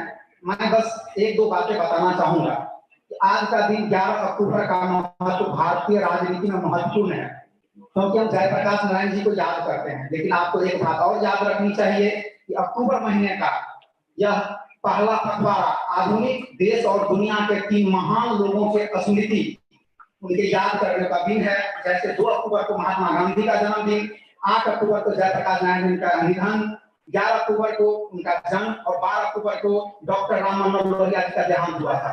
हम इन तीनों का जिक्र इसीलिए कर रहे हैं जेपी आंदोलन, जेपी के दिन, क्योंकि इन तीनों में एक कड़ी आपको दिखेगी। गांधी को या जयप्रकाश जी को दूसरे से अलग करके समझ नहीं सकते। आज के दौर में गांधी के हिंद स्वराज, लोहिया के इतिहास और जेपी के सामुदायिक लोकतंत्र के द्वारा भारतीय राज्य व्यवस्था का पुनर्गठन हुआ और आगे भी होना बाकी है। लोकनायक जयप्रकाश ने सार्वजनिक जीवन में भ्रष्टाचार और जनसाधारण की बढ़ती लाचारी के सवाल पर सर्वशक्तिमान भारतीय राष्ट्रसत्ता के मुकाबले साधारण जनशक्ति को युवा शक्ति के जरिए सक्रिय करने में सफल हुए, बल्कि तानाशाही की जबड़े में और उस चुके भारतीय राष्ट्र को वापस लोकतंत्र की सौगात देने में सफल रहे। तीनों के बीच एक दुखद किस्म की समानता देखने को मिलती है, क्योंकि तीनों ही अपने निकट अनुयायियों के द्वारा सफलता के बाद हाशिए पर रखे गए, जो दिल्ली यूनिवर्सिटी के इतिहास कॉलेज के वर्मा सर जी ने हमसे पहले बता चुके हैं। और तीनों ही उनकी संपूर्णता अनुयायियों के आस्था नहीं देखती, लेकिन उनकी जयंती और स्मृति के बहाने तीनों को उत्सव मूर्ति बनाने की कमी नहीं है। हम जेपी के नाम पर सबसे ज्यादा उत्सव आती बिहार में, लोहिया के नाम पर उत्तर प्रदेश में और गांधी के नाम पर गुजरात में, लेकिन सिद्धांत और कार्यक्रमों की दृष्टि से चारों तरफ दिख रहा और गतिहीनता का माहौल है। फिर भी जहां कहीं कोई व्यक्ति अहिंसक तरीके से निर्माण या संघर्ष की कोशिश कर रहा है, उसे अनायास गांधी और लोहिया से कुछ ना कुछ प्रेरणा मिलती है। 1969 ईस्वी से लेकर 77 ईस्वी के बीच का समय जेपी के जीवन से सबसे जबरदस्त आत्मचिंतन और सहायक प्रयोगों से भरा पड़ा था। यह कालखंड भारत के साथ साथ दुनिया में उथल-पुथल का समय था। कांग्रेस के विभाजन के बाद 1971 ईस्वी में पाकिस्तान का निर्माण के साथ ही पाकिस्तान के विभाजन के बाद बांग्लादेश का निर्माण, लोकप्रिय सरकार का गरीबी हटाओ का नारा, ये कोई मामूली घटनाएं नहीं थी। यही कालखंड था जिस समय भारत में नक्सलवाद का उदय हुआ। अमेरिका और यूरोप में नई पीढ़ी के विद्रोह, विशेषकर फ्रांस में मजदूर और विद्यार्थियों के द्वारा राष्ट्र की चाल की गाली के खिलाफ पूरा आंदोलन था। साथ में वियतनाम जंग से उत्पन्न समस्याएं के साथ अफ्रीकी मूल के अमेरिकी लोगों के नागरिक अधिकारों के सवाल पर भी जेपी का ध्यान था, क्योंकि हमारे पूर्ववर्ती वक्ताओं ने जिस युद्ध की संज्ञाओं को दिए हैं, जेपी को भारतीय परिप्रेक्ष्य में ही देखना आप भूल करेंगे, क्योंकि उनकी पढ़ाई लिखाई विदेश में हुई और पूरी दुनिया में समाजवादी आंदोलन के एक प्रणेता के रूप में जाने जाते हैं। और मैं इसके बाद इस दौर में नई उपाय के लिए राष्ट्रीय सहमति जनमत की जरूरत का देश का ध्यान और खींचना चाहते थे, इसलिए प्रधानमंत्री से लेकर संन्यास ले चुके संत विनोबा को जोड़ते हुए देश की समस्याओं पर समस्या का समाधान मूलक उपाय के तलाश में थे। सर्वोदय की विफलता और माओवादी के उदय से जुड़े प्रश्नों को समझने और सुलझाने के लिए उत्तर बिहार के मुसहरी प्रखंड में कई महीनों तक स्वयं शोध और प्रयोग से जुड़े जेपी का मुसहरी प्रयोग देश को ग्रामीण नवनिर्माण का एक नया मॉडल प्रस्तुत किया है। आप लोग जेपी में बहुत बातें किए, लेकिन ये पॉइंट मुसहरी प्रयोग ये जेपी के जिंदगी का सबसे अभूतपूर्व प्रयोग था।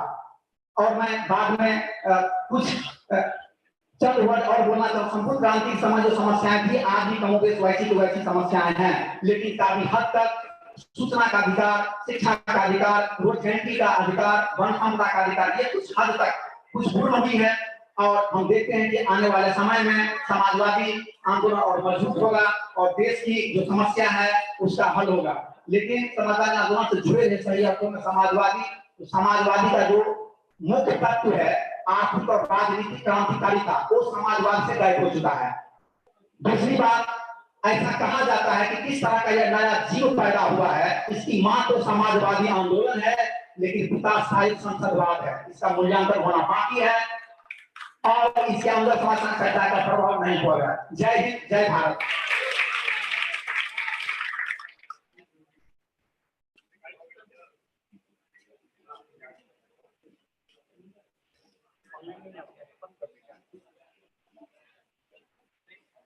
आदरणीय शिक्षक एवं मेरे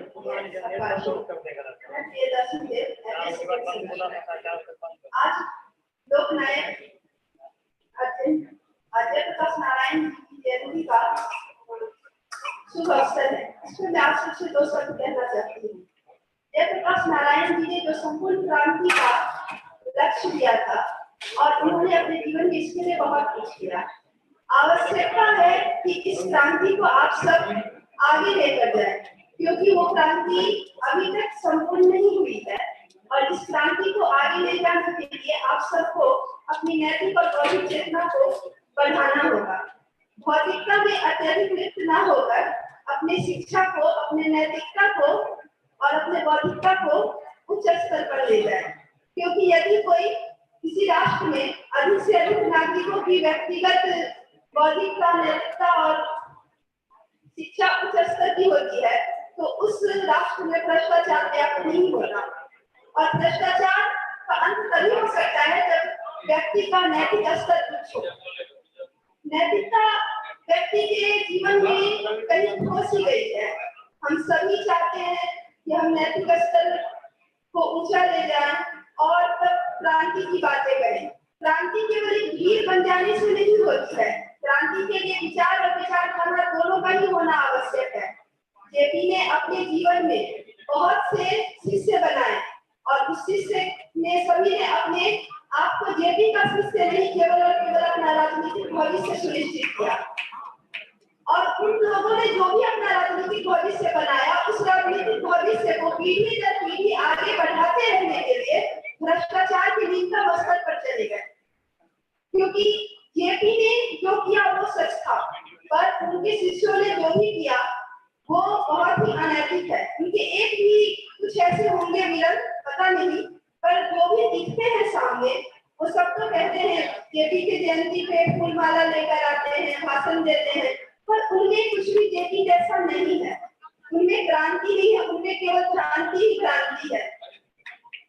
इसलिए हम सबको केवल क्रांति की ओर नहीं जाना है और जो अपने आप को जेपी का शिष्य बताते हैं उनके लिए अपने मन में कोई क्रांति नहीं रखनी है, क्योंकि उनका जो चरित्र है जो हर दिन देखते हैं मीडिया के द्वारा या अपने जीवन में, उनको उनके असली स्वरूप को पहचाने और उनका बहिष्कार करें। जब तक आप मानकर चलेंगे कि अगर कोई नेता है यही ऑप्शन है तो गलत होगा। अपने आप के बीच से नेता ढूंढिए। अभी सच्चरित्र लोगों की कोई कमी नहीं है और अपने आप के बीच से जब नेता ढूंढेंगे और वो सचमुच में इसका नैतिक और बौद्धिक स्तर कुछ होगा तभी संपूर्ण क्रांति हो सकेगी। जेपी इस राष्ट्र के लिए बहुत कुछ किए और हम सब उनके लिए हमेशा ही आभारी रहते हैं, पर आभारी होना मात्र कुछ भी नहीं है। उनके जन्मदिन पे या उनके पुण्यतिथि पे याद कर लेने से ही नहीं होता है। हमें व्यवहार में क्रांति को और अपने विचार को सम्मिलित करना होगा और क्रांतिकारी विचारधारा के बिना किसी भी क्षेत्र में परिवर्तन नहीं आ सकता। नहीं तो ऐसी धीमी गति की परिवर्तन आएगी जो परिवर्तन का अर्थ ही बदल देगी और समय बीत जाने के बाद परिवर्तन होने से कुछ नहीं होता है। अगर आप सब सचमुच में क्रांति चाहते हैं तो अपने आप को आगे लाएं और ये नहीं सोचे कि हमारी पॉलिटिक्स जो है कुछ लोगों के हाथों की पूंजी है। हमारी जो पॉलिटिक्स है उसको करने के लिए हमें खुद आगे आना होगा और ये नहीं करना होगा कि पॉलिटिक्स कीजिए गटर। पॉलिटिक्स अगर गटर है उसको साफ करने के लिए कौन उतरेगा? हम उतरेंगे और हम उस पॉलिटिक्स के गटर को साफ करेंगे और उस गटर से कीचड़ नहीं, अगली बार जब भी निकलेगा कमल निकलेगा। इसलिए पॉलिटिक्स को और संपूर्ण क्रांति को समझने के लिए अपने आप को जीवंत कीजिए, अपने नैतिकता को बढ़ावा दीजिए, अपने बौद्धिकता को बढ़ावा दीजिए, बौद्धिकता के पीछे बहुत मत भागिए और अपनी शिक्षा को उच्च स्तर पर ले जाइए। धन्यवाद।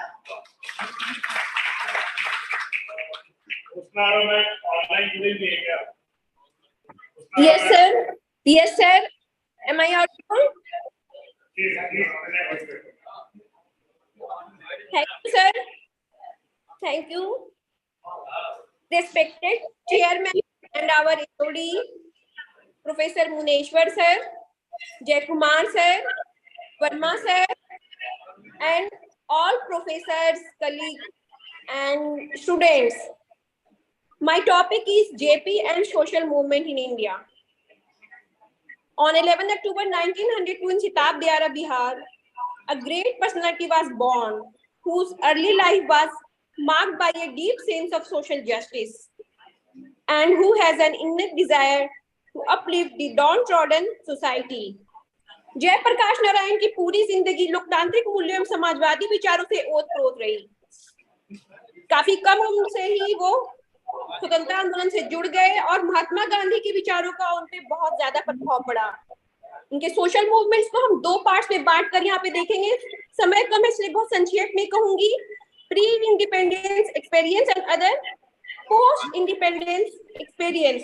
प्री इंडिपेंडेंस एक्सपीरियंस में असहयोग आंदोलन, नॉन कोऑपरेशन मूवमेंट का आह्वान महात्मा गांधी करते हैं जलियांवाला बाग हत्याकांड और रॉलेट एक्ट के विरोध में उपनिवेशवादी शासन को समाप्त करने के लिए।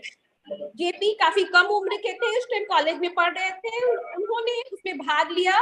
वो बड़े बड़े नेताओं की सभाओं और जुलूसों में जाते थे, उनकी बातों को सुनते थे और उन्होंने सरकारी कॉलेज त्याग दिया, विद्यापीठ में एडमिशन लिया और वहां से अपनी पढ़ाई कंप्लीट की।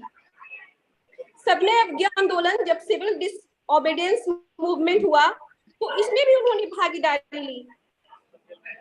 उनकी भेंट इस समय राम मनोहर लोहिया, मीनू मसानी, अच्युत पटवर्धन जैसे समाजवादी विचारकों से हुई और समाजवादी विचारों का उन पर बहुत प्रभाव हुआ। उन्हें जेल भेज दिया गया और जेल से छूटने के पश्चात समाजवादी नेताओं ने मिलकर कांग्रेस सोशलिस्ट पार्टी का गठन किया। इसके प्रेसिडेंट आचार्य नरेंद्र देव और जनरल सेक्रेटरी जेपी बने। क्विट इंडिया मूवमेंट 1942 में गांधी जी ने करो या मरो का नारा दिया। इसमें भी जेपी ने सक्रिय भागीदारी निभाई। हजारीबाग जेल में उन्हें बंद कर दिया गया था, वहां से वो जेल की दीवार फांद कर निकल गए और अंडरग्राउंड होकर के उन्होंने आंदोलन को चलाया।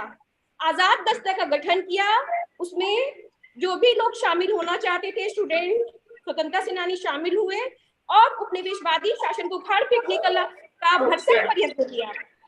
जेपी न केवल लोकतंत्र के समर्थक थे बल्कि उनकी व्यक्तिगत जिंदगी भी पूरी तरह लोकतांत्रिक थी। वो स्त्री पुरुष समानता के प्रबल समर्थक थे। इसका प्रबल उदाहरण देखने को मिलता है उनकी पत्नी प्रभावती देवी, जो स्वयं एक फ्रीडम फाइटर थी। जेपी ने सदा उन्हें प्रोत्साहन दिया, कभी पाबंदी नहीं लगाई। She was a strong supporter for women's rights and empowerment at a time when women's participation in political activities are limited. JP ने उन्हें सदैव आगे बढ़ते रहने के लिए प्रोत्साहित किया। ये उनकी लोकतंत्र के प्रति सच्ची श्रद्धा को दर्शाता है। अब थोड़ा सा हम देखते हैं पोस्ट इंडिपेंडेंस इंडिया में उनका योगदान। तब जब भारत आजाद हुआ तो सबसे बड़ी चुनौती थी नेशन बिल्डिंग की, तो जेपी ने सर्वोदय मूवमेंट में भागीदारी निभाई। गांधी जी के सर्वोदय मूवमेंट से वो बहुत प्रभावित थे और लोगों के उत्थान में वो जगह जगह जाकर के लगे, उनके दुख दर्द को सुनते थे और सत्ता के विकेंद्रीकरण पे जोर देते थे। नेक्स्ट भूदान मूवमेंट, विनोबा भावे द्वारा चलाया गया भूदान मूवमेंट में भी जेपी ने अपनी महत्वपूर्ण भागीदारी निभाकर ये बताया कि वो सही अर्थों में समाजवादी हैं। भारत किसानों का देश है और उस समय जब भारत आजाद हुआ हमारे किसान मजदूर बहुत ही गरीब थे और उनके पास जमीनें बहुत कम थी। जेपी विनोबा भावे से प्रभावित होकर वो भी लोगों से भूदान करने के लिए कहते थे ताकि गरीबों को भी जमीन मिल सके। टोटल रेवोल्यूशन, जब जेपी ने गरीबी, बेरोजगारी, भ्रष्टाचार और हाई इन्फ्लेशन के खिलाफ 70 के दशक में टोटल रेवोल्यूशन के लिए आवाज उठाई। यह शांतिपूर्ण एवं अहिंसात्मक तरीके से था। 5 जून 1974 को जेपी ने पटना के गांधी मैदान में एक बड़ी सभा को संबोधित किया, जिसमें लाखों की संख्या में स्टूडेंट ने भागीदारी निभाई। इसे बिहार मूवमेंट के नाम से भी जानते हैं। 25 जून 1975 को तत्कालीन सरकार ने मिर्ची लगा दी, जिसके विरोध में जेपी उठ खड़े हुए और उन्होंने सफलतापूर्वक इसका सामना किया। अंततः इंदिरा गांधी को 18 जनवरी 1977 को इमरजेंसी समाप्त करना पड़ा और इलेक्शन की घोषणा करनी पड़ी। जेपी के नेतृत्व में जनता पार्टी का गठन हुआ और 1970 में पहली बार नन कांग्रेस गवर्नमेंट बनी। जेपी के बारे में बहुत शॉर्ट में बोलते हुए अपनी बात समाप्त करूंगी। रविंद्र भारती जी, जो प्रसिद्ध लेखक है हिंदी के, उन्होंने परिषद पत्रिका में लिखा है एक्चुअली उन्होंने लिखा है फणीश्वरनाथ रेणु को लेकर, लेकिन जीवन का भी उसमें वर्णन है। रेणु जी समाजवादी विचारधारा के बहुत बड़े समर्थक थे। Right to finish. देश का तो बंद हो गया।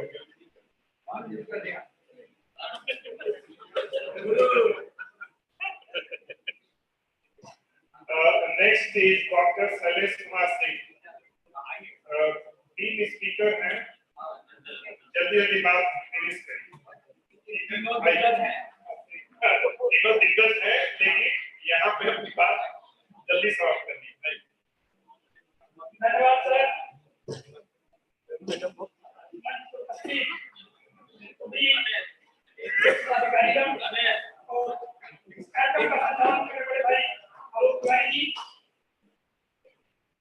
भारत को ब्रिटिश राज से लेकर इंदिरा गांधी के इमरजेंसी राज को मुक्ति दिलाने वाले भारत का लोक नायक जयप्रकाश नारायण जी का जन्म वर्तमान उत्तर प्रदेश के बलिया स्थित शताब्दी में तत्कालीन बंगाल प्रेसिडेंसी के भारत जिला शताब्दी में हुआ था।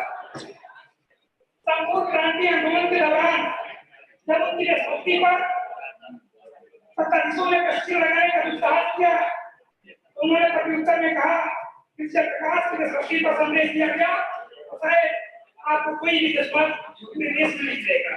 इसी प्रकार इंदिरा गांधी जी ने 1 अप्रैल 1976 को भुवनेश्वर में लोकनायक के ऊपर व्यक्तिगत हमला करते हुए कहा था कि धनपतियों से पैसा लेने वालों को भ्रष्टाचार को खोलने का कोई अधिकार नहीं है। इनके प्रत्युत्तर में लोकनायक जयप्रकाश ने न सिर्फ अपनी निजी जिंदगी के आर्थिक पक्ष को प्रकट किया, बल्कि यह भी कहा कि वे अपने को निचले स्तर तक गिरा रही है तो उतना नहीं गिर सकता।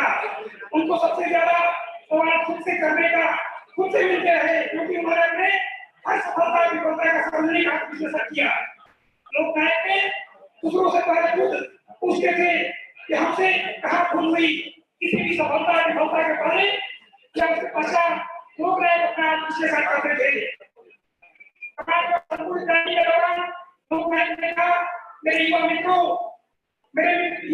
आगे बढ़ो, संपूर्ण क्रांति हमारा है, भावी इतिहास हमारा है, भावी इतिहास हमारा है।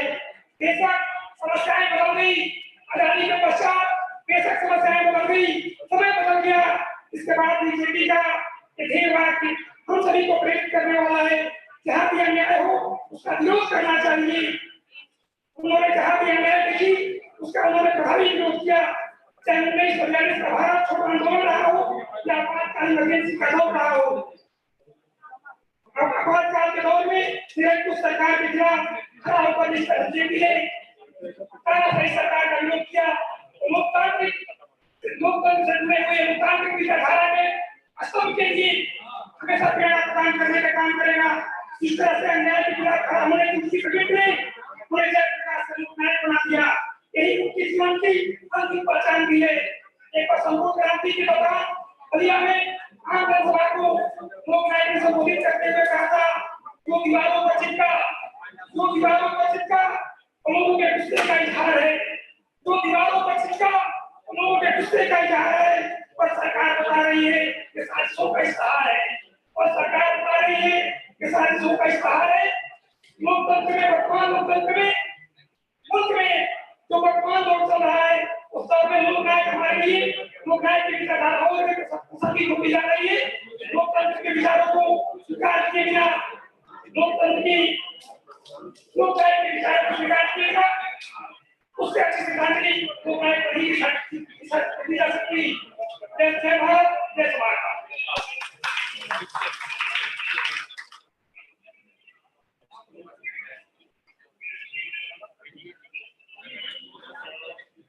डॉक्टर जमील हसन अंसारी के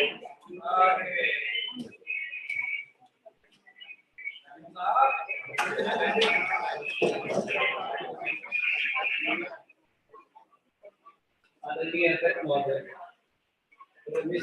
मुझे उपस्थित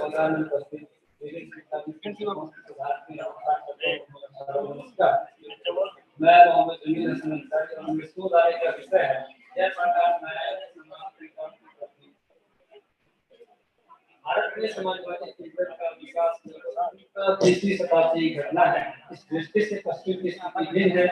वहाँ महान मानवतावादी विचारक 19वीं शताब्दी में थे और मानव आर्थिक एकता तथा आध्यात्मिक समानता से संबंधित भावुकतापूर्ण तथा लोकपाली आदर्श ऋग्वेद तथा बौद्ध धर्म ग्रंथों में विशेषकर धर्म पर केंद्रित है। किंतु आर्थिक तथा सामाजिक निर्माण के दर्शन के रूप में समाजवाद भारत में पश्चिम के प्रभाव से ही विकसित हुआ तथा लोकप्रिय हुआ।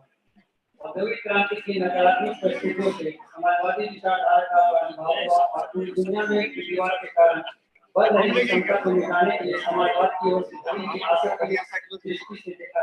भारतीय आर्य चिंतन में समाजवादी विचारों के अंतरसूत्र और बीज बिखरे पड़े हैं। राम मनोहर लोहिया, जयप्रकाश नारायण जैसे नेताओं ने समाजवाद का भारतीय भाष्य प्रस्तुत किया, किंतु पिछले 60 वर्षों की विचार यात्रा में समाजवाद में तरह तरह के प्रश्न खड़े हुए हैं। मई 1934 ईस्वी में कांग्रेस समाजवादी दल की स्थापना भारत में समाजवाद के संगठनात्मक विकास में महत्वपूर्ण घटना थी। जो कांग्रेस के समाजवादी दल की स्थापना हुई तो साम्यवादियों ने उसके नाम पर सुधार और उसकी निंदा की। बिहार के एक छोटे से गांव में जन्मे जयप्रकाश नारायण से लोक साहित्य बनने की कहानी बड़ी दिलचस्प है। दरअसल जीवन भर समाजवादी विचारधारा के जरिए समाज में बदलाव लाने का काम करने वाले जयप्रकाश नारायण ने उम्र के ऐसे प्राप्त भारतीय राजनीति में वापसी की जब देश के युवा परिवर्तन की राह को बिना नेतृत्व कर खड़े थे और एक दौर ऐसा भी आया जब जेपी राजनीति से संन्यास ले चुके थे, लेकिन न जाने किन परिस्थितियों में लोकतांत्रिक मूल्यों की उन्होंने वापसी की और संपूर्ण क्रांति के नारे के साथ एक बार फिर संघर्ष के मैदान में आम जनमानस से स्वतंत्रता आंदोलन से लेकर स्वतंत्र भारत की राजनीति में जिन नेताओं ने महत्वपूर्ण भूमिकाएं निभाई उनमें लोकनायक जयप्रकाश नारायण का नाम है। जयप्रकाश नारायण का जन्म 11 अक्टूबर 1910 ईस्वी को बिहार के सारण जिले के दियारा गांव में हुआ था। उनके जीवन में एक महत्वपूर्ण पड़ाव तब आया जब उन्होंने मौलाना अबुल कलाम आजाद के भाषण से प्रभावित होकर पटना कॉलेज छोड़कर विद्यापीठ में दाखिला ले लिया। एक समाजवादी मनुष्य के रूप में जयप्रकाश नारायण की शक्ति इस बात में थी कि उन्हें राजनीति के आर्थिक आधारों का स्पष्ट ज्ञान था और महात्मा गांधी उन्हें समाजवाद का सबसे बड़ा भारतीय मानते थे। और ऐसा प्रतीत होता है कि उनमें ब्रिटेन तथा अमेरिका के समाजवादी विचारों का प्रभाव पड़ा। समाजवादी होने के नाते जयप्रकाश नारायण ने इस बात को स्पष्ट किया है कि सामाजिक तथा आर्थिक क्षेत्रों में व्याप्त असमानता का मुख्य कारण यह है कि कुछ लोगों का उत्पादन के साधनों बहुत अधिक नियंत्रण है। अनेक सब कारणों से बहुत संख्यक लोग हालांकि भारतीय राजनीति इतिहास का अध्ययन करें स्वतंत्रता आंदोलन से लेकर स्वतंत्र भारत की राजनीति में जिन महान नेताओं ने भूमिकाएं निभाई उनमें लोकनायक जयप्रकाश प्रमुख है और देश में आजादी की लड़ाई से लेकर वर्ष 1977 ईस्वी तक तमाम छोटे बड़े आंदोलनों की मसाल थामने वाली स्थिति यानी जयप्रकाश नारायण का नाम देश के एक ऐसे शख्स के रूप में उभरता है जिन्होंने अपने विचार दर्शन तथा व्यक्तित्व से देश की दिशा तय की थी।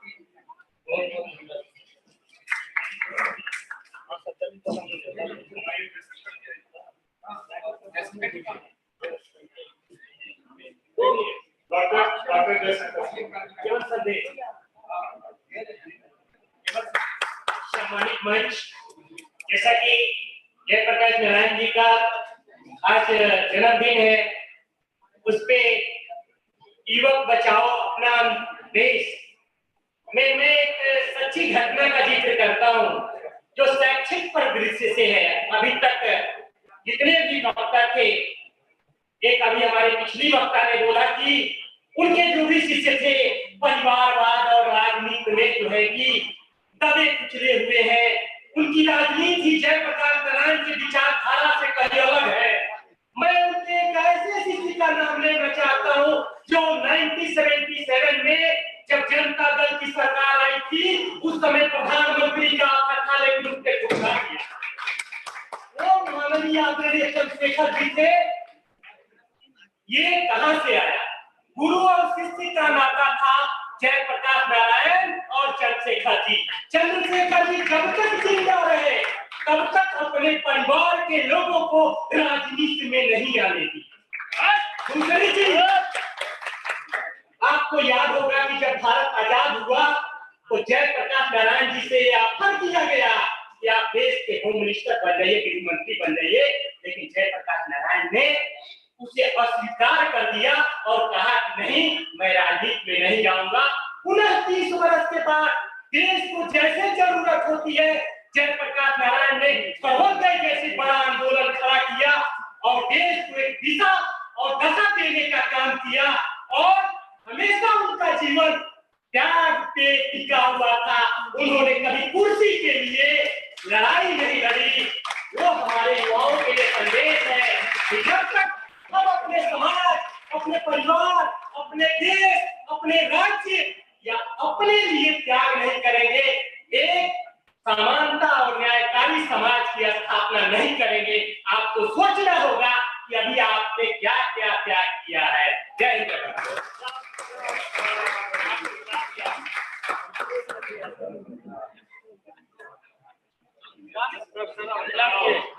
With the permission of chair, Roshan Kumar ने एक कविता बोलने के लिए रिक्वेस्ट किया है। रोशन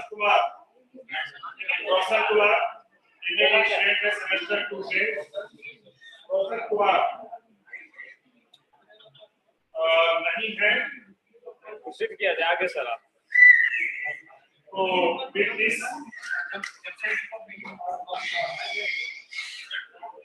जमशेद सर ठीक रहेंगे।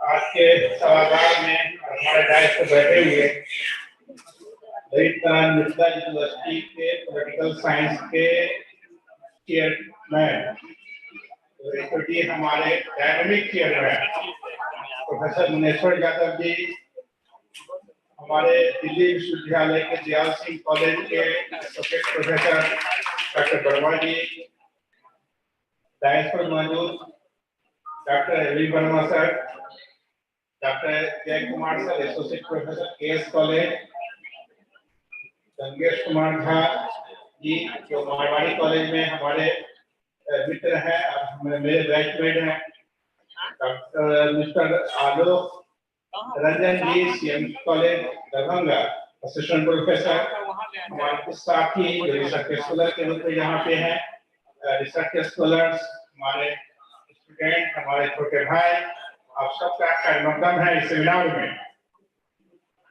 अलीगढ़ मुस्लिम यूनिवर्सिटी की रवायत है कि बिना शायरी से आगाज नहीं होगी, तो वर्मा सर 3 से रुके हुए हैं और इस बात के लिए मैं उनका अपने डिपार्टमेंट की तरफ से खैरमकदम करता हूँ, स्वागत करता हूँ कि आप 3 दिन दिल्ली यूनिवर्सिटी के प्रोफेसर आपके साथ 3 दिन से जुड़े हुए, ये बड़ी बात है हम लोगों के लिए, सीखने के लिए। तो हजारों साल में किसी अपनी बेरूरी पे होती है, बड़ी मुश्किल से होता है कि मन में दीनवत पैदा के लिए ऐसा बात कर दी गई है। सबसे बात हमने स्पीकर जो हमारे आज की चीफ गेस्ट थे उनसे बात हुई, उनके सेमिनार में कोई बात नहीं करूंगा, मैं 2 बात बोलता हूँ।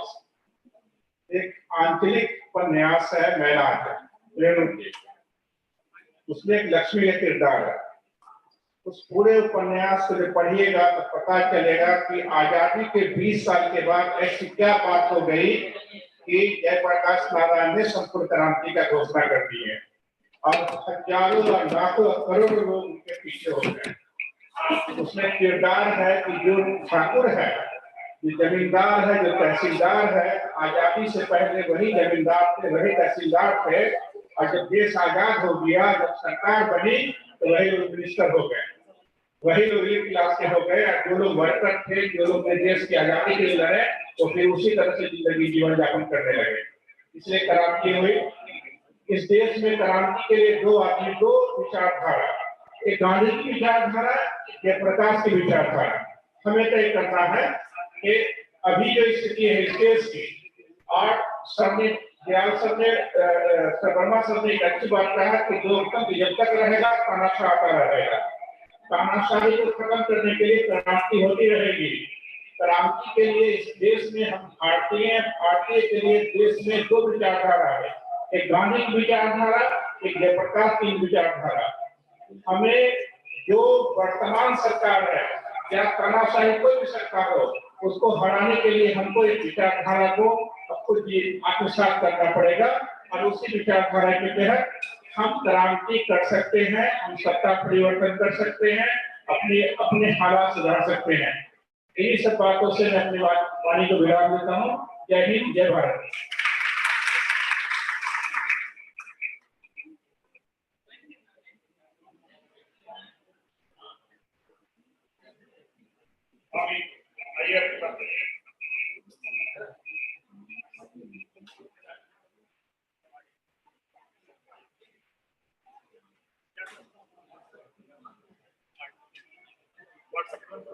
सम्मानित मंच और यहाँ पर स्थित सभी श्रोताओं, आप सभी को मेरा नमस्कार। आज जब जेपी की जयंती पर हम जेपी को याद कर रहे हैं, तो हमें नानाजी देशमुख को भी याद करना चाहिए, जिनकी आज जयंती है। जब बिहार के पटना में इनकम टैक्स चौराहे पर गोलीबारी हो रही थी, लाठीचार्ज हो रही थी, गैस के गोले छोड़े जा रहे थे, उस बीच संघ के स्वयंसेवक नानाजी देशमुख, जिनको की आपातकाल के दौरान में नजरबंद कर दिया गया था, वो पोस्टमैन की ड्रेस में दिल्ली से पटना आते हैं ट्रेन में, और जब जेपी पर लाठी बरसाई जा रही थी, नानाजी देशमुख अपने हाथ को आगे करते हैं और अपने हाथ को तुड़वा लेते हैं और जेपी को लाठी लगने से बचाते हैं। मैंने तमाम वक्ताओं को सुना, वक्ताओं ने कहा कि जेपी शुरू में मार्क्सवादी थे, फिर समाजवादी हुए, फिर सर्वोदयवादी हुए, लेकिन अंत समय में वह संघ के समीप गए और उनके ऊपर आरोप लगा, स्वयं इंदिरा गांधी ने उन पर आरोप लगाया कि जेपी का ये पूरा का पूरा आंदोलन है वह फांसीवादी ताकतों के हाथों में। उस वक्त जयप्रकाश नारायण ने कहा था कि अगर संघ फांसीवादी है तो मैं भी फांसीवादी हूं। यह बातें क्या बताती हैं? ये बातें बताती हैं कि हम आम लोग विचारधाराओं में फंसे होते हैं। आप गांधी को देखिए, वह विचारधाराओं में नहीं फंसते, वह एक्शन पर काम करते हैं, एक्शन पर काम करते हैं। आप गांधी की यात्रा देखिए, वह आपको तमाम विचारधाराओं के नजदीक जाते हुए दिखेंगे। आज के दौर में जितनी भी विचारधाराएं, राजनीतिक विचारधाराएं हैं, वह सभी गांधी को अपने से जोड़ती हैं, क्योंकि वो किसी विचारधारा में नहीं फंसते, वो एक्शन पर ध्यान देते। उसी तरह आप जेपी की यात्रा को देखेंगे, वह विचारधाराओं से भटक गए, वह उन एक्शंस पर ध्यान देते हैं, उन क्रियाकलापों पर ध्यान देते हैं जिससे देश का भला हो। जब महात्मा गांधी की मृत्यु होती है, नाथूराम गोडसे के द्वारा उनका हत्या किया जाता है, जो कि एक बहुत ही गलत था इतिहास में।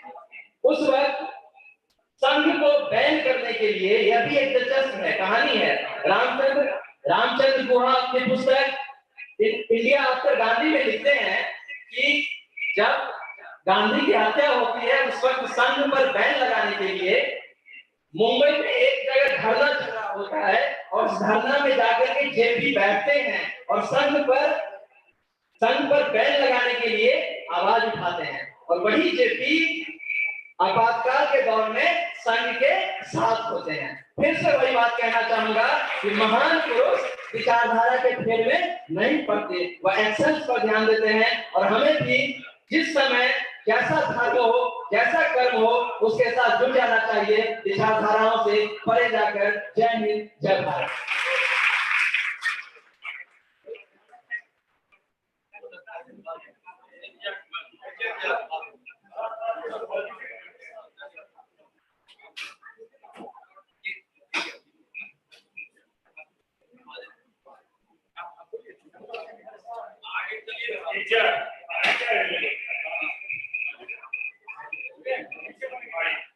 ये अब सांस्कृतिक संध्या है।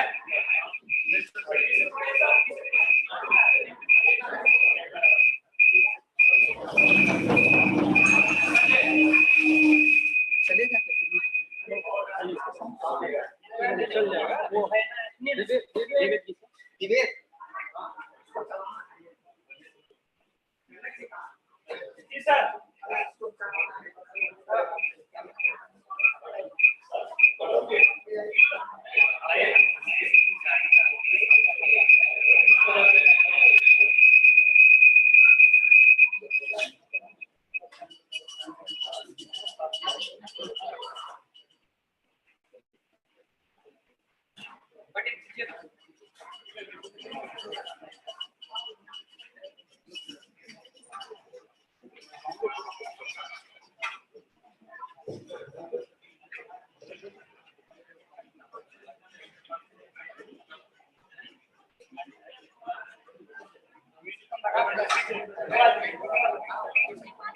नहीं सर, मोबाइल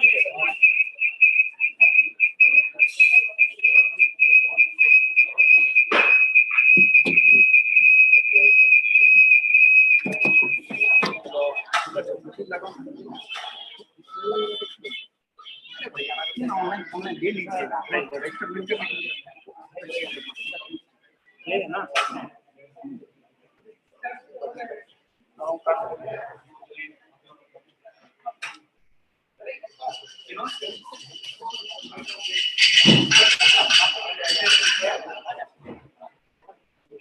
विवेक, विवेक,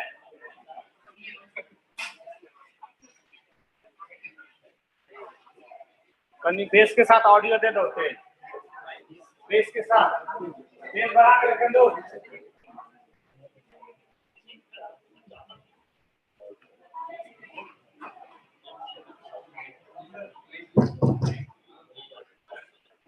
विभागाध्यक्ष महोदय doctor Vijay Kumar Verma sir, doctor Jay Kumar sir, Shri Gangesh सुमाजा sir, Jamshed साहब, आलोक जी, उपस्थित छात्र छात्राएं, बोर्ड कमेटी के सदस्य, आज की शुरुआत हुई थी एक कलात्मक सांस्कृतिक प्रस्तुति से और इस कार्यक्रम का समापन भी हम चाहते हैं जो एक सांस्कृतिक कार्यक्रम से हो। पूरे दिन जयप्रकाश के विचारों पर मंथन के बाद यह एक सांस्कृतिक संध्या है, एक समापन है इस कार्यक्रम का। उसके बाद टोटल थैंक्स होगा, उसके बाद आप जा सकते। तो जिज्ञा नृत्य के लिए रोशनी कुमारी और उनकी टीम को आमंत्रित करते हैं। रोशनी कुमारी एमए राजनीति विज्ञान की छात्रा है और जिज्ञा नृत्य अपना प्रस्तुत करेंगी। ये कलात्मक सांस्कृतिक अभिव्यक्ति का विषय है, हम लोग इसको देखें।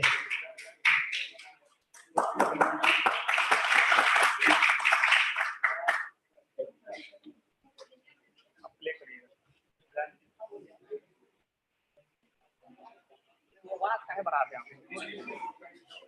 आवाज तो कहीं जा रहे हैं।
All is that deeds with बना तो सफल नहीं मनोहर प्रस्तुति के लिए इनमें की छात्राओं का बहुत बहुत आभार। शुरुआत इतनी अच्छी हुई थी और उससे भी अच्छा हुआ है। अब जो परमेश्वर और चेयर में तकनीक सत्र के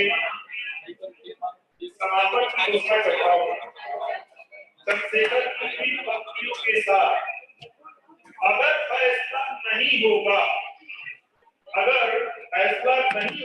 तो एक भी फैसला नहीं होगा।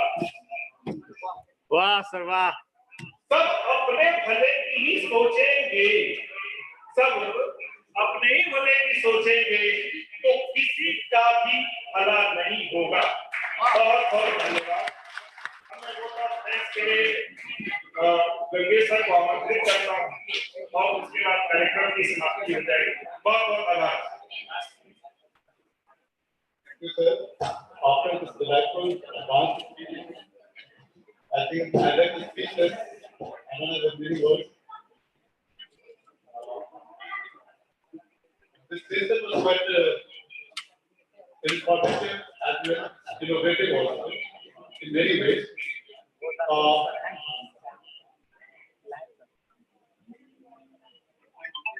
This entire session was spent into daily some themes, 5 content themes we have discussed for today. Encompassing those 5 themes, our speakers have given all the thoughts around those 5 issues. I think we should start with the fact that JP was an internal and science teacher. Equal the essential level and equal class to be compassion. I take Thomas's word. Kranti or Kranti, perhaps word came in the last Vedanti has pointed out, there are so many sobriquets that can be used to say things conveniently in favor of an argument or against the argument. That will continue to go on till even the next century. But nevertheless, we should forget the fact that JP has left behind a great everlasting legacy. And perhaps that's the reason we all are here today to celebrate his birthday on the horizon of Indian politics. Professor Vishnu sir, I think he has given a great odyssey of JP, the odyssey of both political as well as practical aspects of JP's ideas. Sir was very much right that power fought in many times. Perhaps sir has pointed out. Power has fought in many times, but he chose to work for the people and the people at the grassroots level. He was never attached to the idea of power and towards that. To the grassroots level of politicians who strengthen democratic aspirations and ideas forward. His many ideas were ahead of his time. Perhaps two ideas that I would like to recall here: the idea of right to recall and the social quality of politics. But also was pointing out this fact. This could have perhaps done very great job for Indian electoral reform. We are currently in the midst of discussing one nation, one election. Perhaps this is also the time to discuss these ideas at this point or at this juncture. For JP, every ideology seems to be like a curate's egg. An egg that looks good into part, but not in entirety. So JP has been explained in many ways by many of our speakers. As a result, JP's dalliance with every ism, this is what I take the word of Pratap Mehta, appears to be subject to what one may call as JP's Lakshman Rekha. We should never forget the fact that he has also drawn up that Lakshman Rekha. Perhaps Professor Vijay Master was indicative of that fact at the height of emergency. And this was a maverick also. That romanticism, the word that we use, was a maverick that he supported that slight movement in the date of the heyday of 1969. So, at the heyday of emergency, Indira Gandhi agency had been hallowed by all the critics. She said that food is more important than freedom. And JP has given a very good rebuttal to that fact. He announced a very great mobilization in Bihar, and perhaps that had a very hallowed impact all over India. He was a man known for giving new vocabulary to politics, Indian politics, which we as student politics, as reminded by Chandra Bhopal, he has recently defined politics as the consideration and domains of power, conflict and antagonism, rather than to the institutional management of representation of interest. Perhaps that would encapsulate the JP's idea of the so-called practical or pragmatic politics. Sir, Vijay Verma sir, अच्छे शिक्षा दिमाग से भी दिल से पढ़ाते हैं। Many thanks आपके प्रति कृतज्ञ हैं कि आप यहाँ पर आ रहे और हमने इनवाइटेड किया। एक लड़की जिसका नाम मैं शायद नहीं जानता हूँ, एक बहुत अच्छा लाइन बताई, समाजवाद कोई व्यक्तिगत आचार संहिता नहीं है, बल्कि एक सामूहिक जिम्मेवारी है। Perhaps that's in the same way, Manish Thakur sir has been saying that education or knowledge is a collective project. Perhaps that would be a repeated term for him. I'm very thankful to her. In the last, an event of this dimension could not have happened overnight. The wheels start rolling months in advance. The way our sir has prescribed and worked, we have been fortunate enough to be backed by a motivated and dedicated students committee, volunteers, staff, both teaching and non-teaching. And every one of you were involved at some point of time with that process of having this seminar, a very grand successful seminar. I'm very thankful to all our faculty members, non-teaching staff, colleagues from all parts of Bihar, both online and online, for their enduring support to make this seminar a successful seminar. Thank you very much. Thank you so much. Now I'd like to request you to kindly rise for the national anthem. We are reaching this.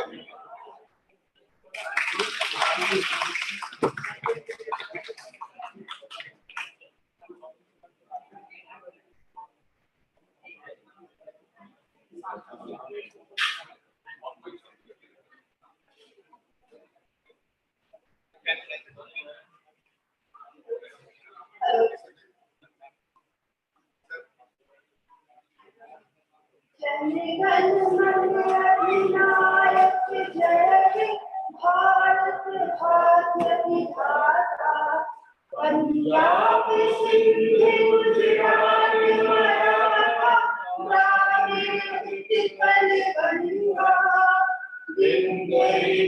जय